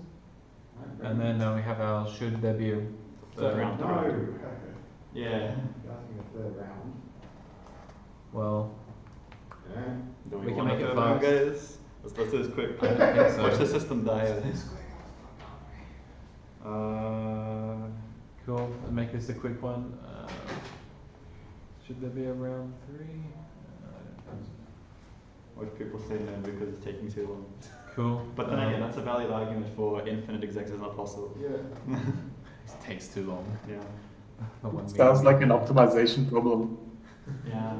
How many execs until we We just make new voting styles, which Activate will be okay with once. like preferential Yeah, voting? yeah, that kind of stuff. Hopefully. Cool. I think I'm gonna end it there. 5, 4, 3, 2, 1, ending. Cool. Cool. I think that's it. So Sarantis and Rain, welcome to. Interesting. Okay. Bring them in. Interesting. Congrats. I wonder what people's opinion on that was. I don't know. People don't leave, so That's interesting. So the winners are. cool. Yeah. So we have 2 winners. Well, winners. 2 people have been elected. Sarantis, congratulations. Rain and Abe, you guys were really, really close. Rain got it. Yeah, Rain took the lead on that one. That's so close, bro. Congratulations. So Sarantis and Rain are 2 new events execs. Was that the end of the voting besides for pizza toppings? Pizza toppings vote? Yeah. Please, no more votes. Sorry, bro. Is there any more on this? This is. Go back to the slides. Can I bother? Like Actually, yeah, we should continue this before you. General business, we can do that after we order the pizza. Yeah, we'll order the pizza quickly now. Flavors, general suggestions from the people here in person. Chicken. Chicken? Okay. I'll take a meat lovers. Meat lovers. Can you get a spicy veg trio? Spicy Do what? you want to pick someone to go with you? Let me actually. Is that a thing still? Is that a thing still? I don't know. Discord pizza. Discord people. Need to add this to the minutes, very important. Sorry? It's on the other side. Need to add this to the minutes. Yeah. Does anybody else got any pizza suggestions? So no, we have chicken, we got meat lovers, and we have spicy veg trio. What was the last one? I think we need to decide on. What about Supreme? I like Supreme, bro. Okay, that's all I'm doing. So we have 4 choices, and they should work. We can order like 2 pizzas per we actually made this one note. pizza per 2 people. Like we all want to have dinner, right? Yeah. Well. How much will people eat? Well, I need a gluten-free pizza because. Yeah, true. So. Which one's the gluten-free one? Whichever one I want to be.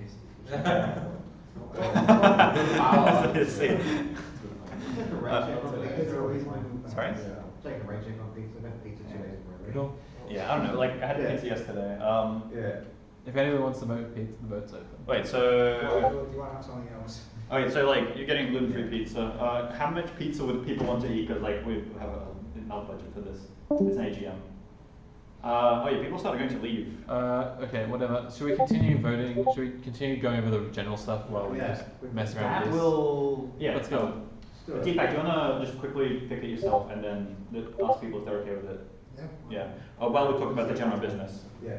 So general business. Sorry? Just go for it, it's order. Yeah. General business, so project hosting. The first thing I want to discuss is this is an idea that we've had like throughout most of the year, especially once Angela proposed the server thing. Said that she was going to give it to us. But yeah, basically we want to provide free hosting of projects for members to make it accessible for them and give them a ProgSoc domain and everything. Make them feel part of the community, whatever, right? Buzzwords. Basically, we want to, the idea is that they get free hosting as long as the project is A, open source for all members, and B, they are maintaining it. As in, if someone submits a pull request, they should look at the pull request, and if the project becomes stale, then we have the right to take it down. Yeah. Would be nice, would be pretty easy to do that if we get the server, but before we get the server, this might cost us extra expenses on DigitalOcean, which we can We could probably just use GitHub Pages if we want to make it static sites. It depends on what their projects are, because usually a lot of the projects that require programming would be like dynamic. Okay, cool. Yeah. So, and of course, there is the question of like what resource limits will be imposed. I would say it would be anything reasonable, and if it's highly inefficient, then we're a society of people who try to help each other learn programming, so if it's highly inefficient, then we can help them improve it before we host it. Cool. Yeah. What do you guys think about this? Any suggestions, thoughts? Okay, it's a good idea. We've been looking at it for quite a while, haven't we? Ever since they used to be a project directory, right, from the older ProgSoc servers, and we used to host our own stuff. Yeah. But that's back when like people wanted to host their own websites to show it like as part of their portfolio. Back when that was I host my own website. Yeah. One question I would have, you're just saying it's a continuation of that. Yeah. What I was going to ask was considering how easy it is nowadays to host a project, what's stopping people from going, like what advantage would this have over a free alternative? Pricing. They pay $5 a month for membership with ProgSoc, and they get to host their project. Like toy projects like that, you probably go onto something like Heroku or... Heroku's not free. Like, there's alternatives. There's only Fly.io, and Fly.io... Well, if you're not particular about it being hosted in Sydney. If they want it to be their own sort of, what do I call it, layout, infrastructure, for example, if you want to host a database on Fly.io, it's not the most easy thing to do. But if people want to set up their own sort of structure, that'll probably be easiest if they could talk to us, and then we can help them. Yeah, if we can provide these things for free, then otherwise have to pay for it. That's what we used to do back in the day. Yeah, it makes sense. Same One From cloud. thing. Yes. Oh, sorry. This is a question I have no idea on, but would this open us up to potential legal liability if they do something malicious or weird? Take it down. Well, I mean, it goes through us, and we have the right to take it down, and we, worst case, we leave it up to activate if it's like very legal and we don't want to deal with like legal issues. It's, Yeah, but I imagine, let's say someone uses it for torrenting, right? That's how No, it goes through us. We like verify that their projects aren't cringe, and if we didn't know that they're cringe, then like we didn't know in the first place. And it has to be a project. Yeah, not just hosting something. You can't just host a Minecraft server. If there are any like legal issues, we can also take it up with the uni as well. Yeah. That's the point with most things. And also another thing I was going to say, one advantage we have over like competitors is that a lot of the free hosting, excluding websites, a lot of the things where you, for example, host your own project and whatnot, if you want to have, for example, a database or something else, they have their own management. But with our own system, I presume we could probably make it more realistic. You know, so for example, one host I know of called Railway, which allows you to, yeah, that one, they sort of have their own like database system that you interact with, and it's kind of weird, and it's definitely not like the real thing. But if we were to give people access to our own system, we wouldn't have like a CMS for your database. It would just be like, here's Postgres, or like install Postgres yourself, go nuts, and it would be like the real thing, if that makes sense. I'm not sure, because technically we wouldn't want to give them full access to the server, and also if they have access to Docker on the server, then they have access to the full thing.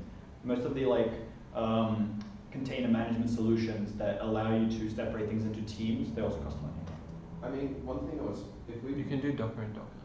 What I was thinking of doing, perhaps, is we just run everyone in their own Docker container, and the only CMS we would have is if they want multiple projects, that we could create multiple Docker containers for them to use, and they could configure the ports in the container and stuff like that. We wouldn't really allow them to use Docker themselves, if that makes sense. Yeah, we could get them to publish their own images, and then we can deploy the images onto the server. Not even images as well, just create like a virtual Linux environment in a container and just let them go nuts sort of thing. Like it's their own VPS basically. We can set up GitHub Actions to do like image deployment and compilation or that sort of thing. What I was thinking, what I was thinking is, yeah, the idea of them not having a VPS, but we just automatically deploy it for them is probably easier for us to manage, but then again, they don't get the full experience.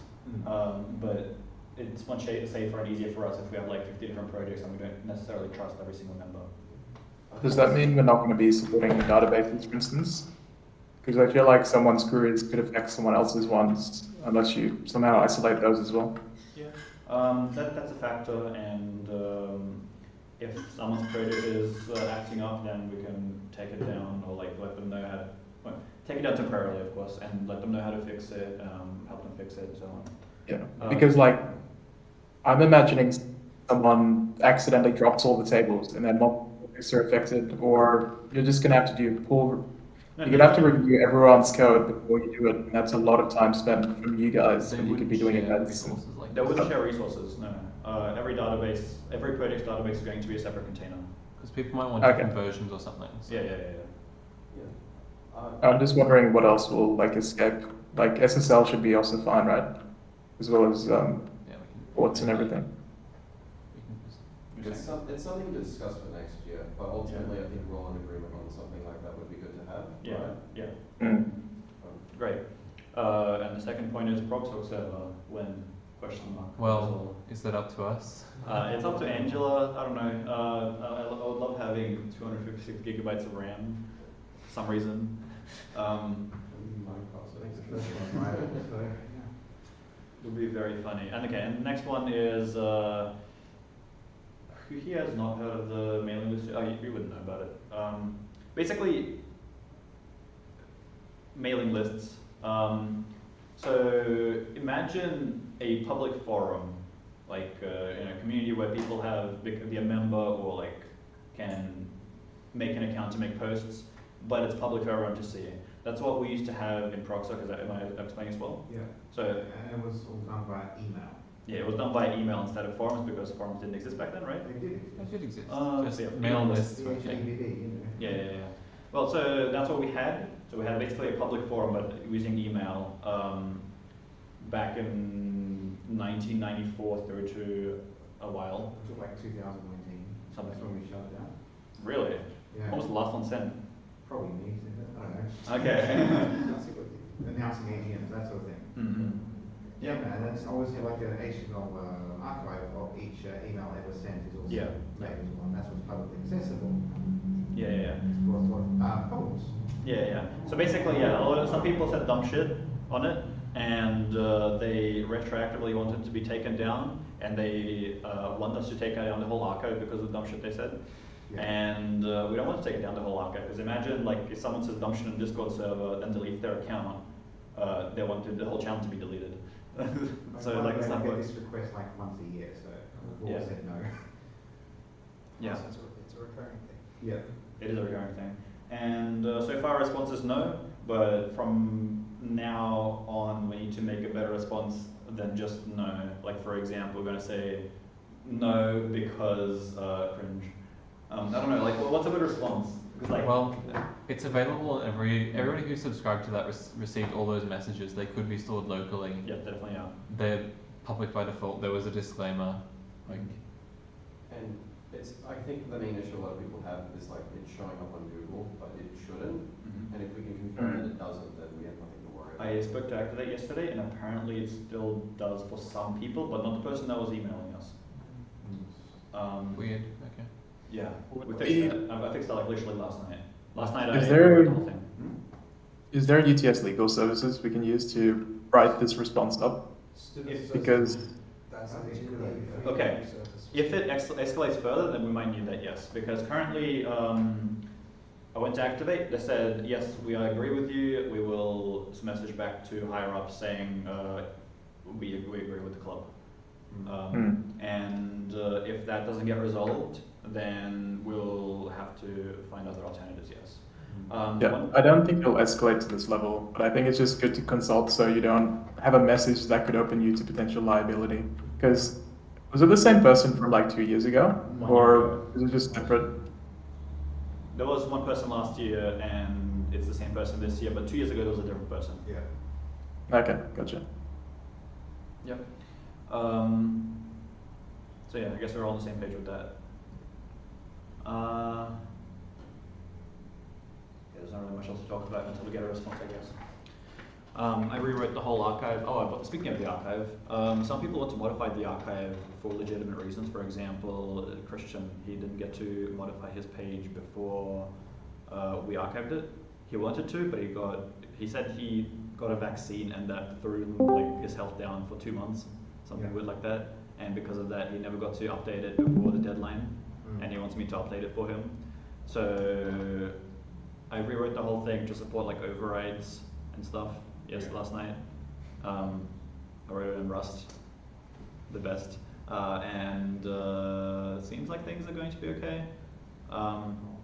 Yeah, I overrode robots.txt, now it just disallows our user agents. We'll see how it goes. That's it. Yeah, that's it. Should be, sorry? Pizza time. Pizza time, yeah. Thanks for attending the AGM. Great. Cool. Shortest ProgSoc meeting today. Yeah. Only Thank you 3.5 for having me, hours. Leah. I appreciate it. Yeah. I've gone 2 pepperoni and spicy veggie pizza so far. I'm not sure what the last 2 should be. And a meat lovers that's gluten free. Meat lovers gluten free. Yep. Yeah. Thanks for coming, everyone. Yeah, I'll just wait for more people to leave before we close anything off. But yeah, cool. It was a great meeting. Yeah. I'll get the USB for the fucking recording. Yeah,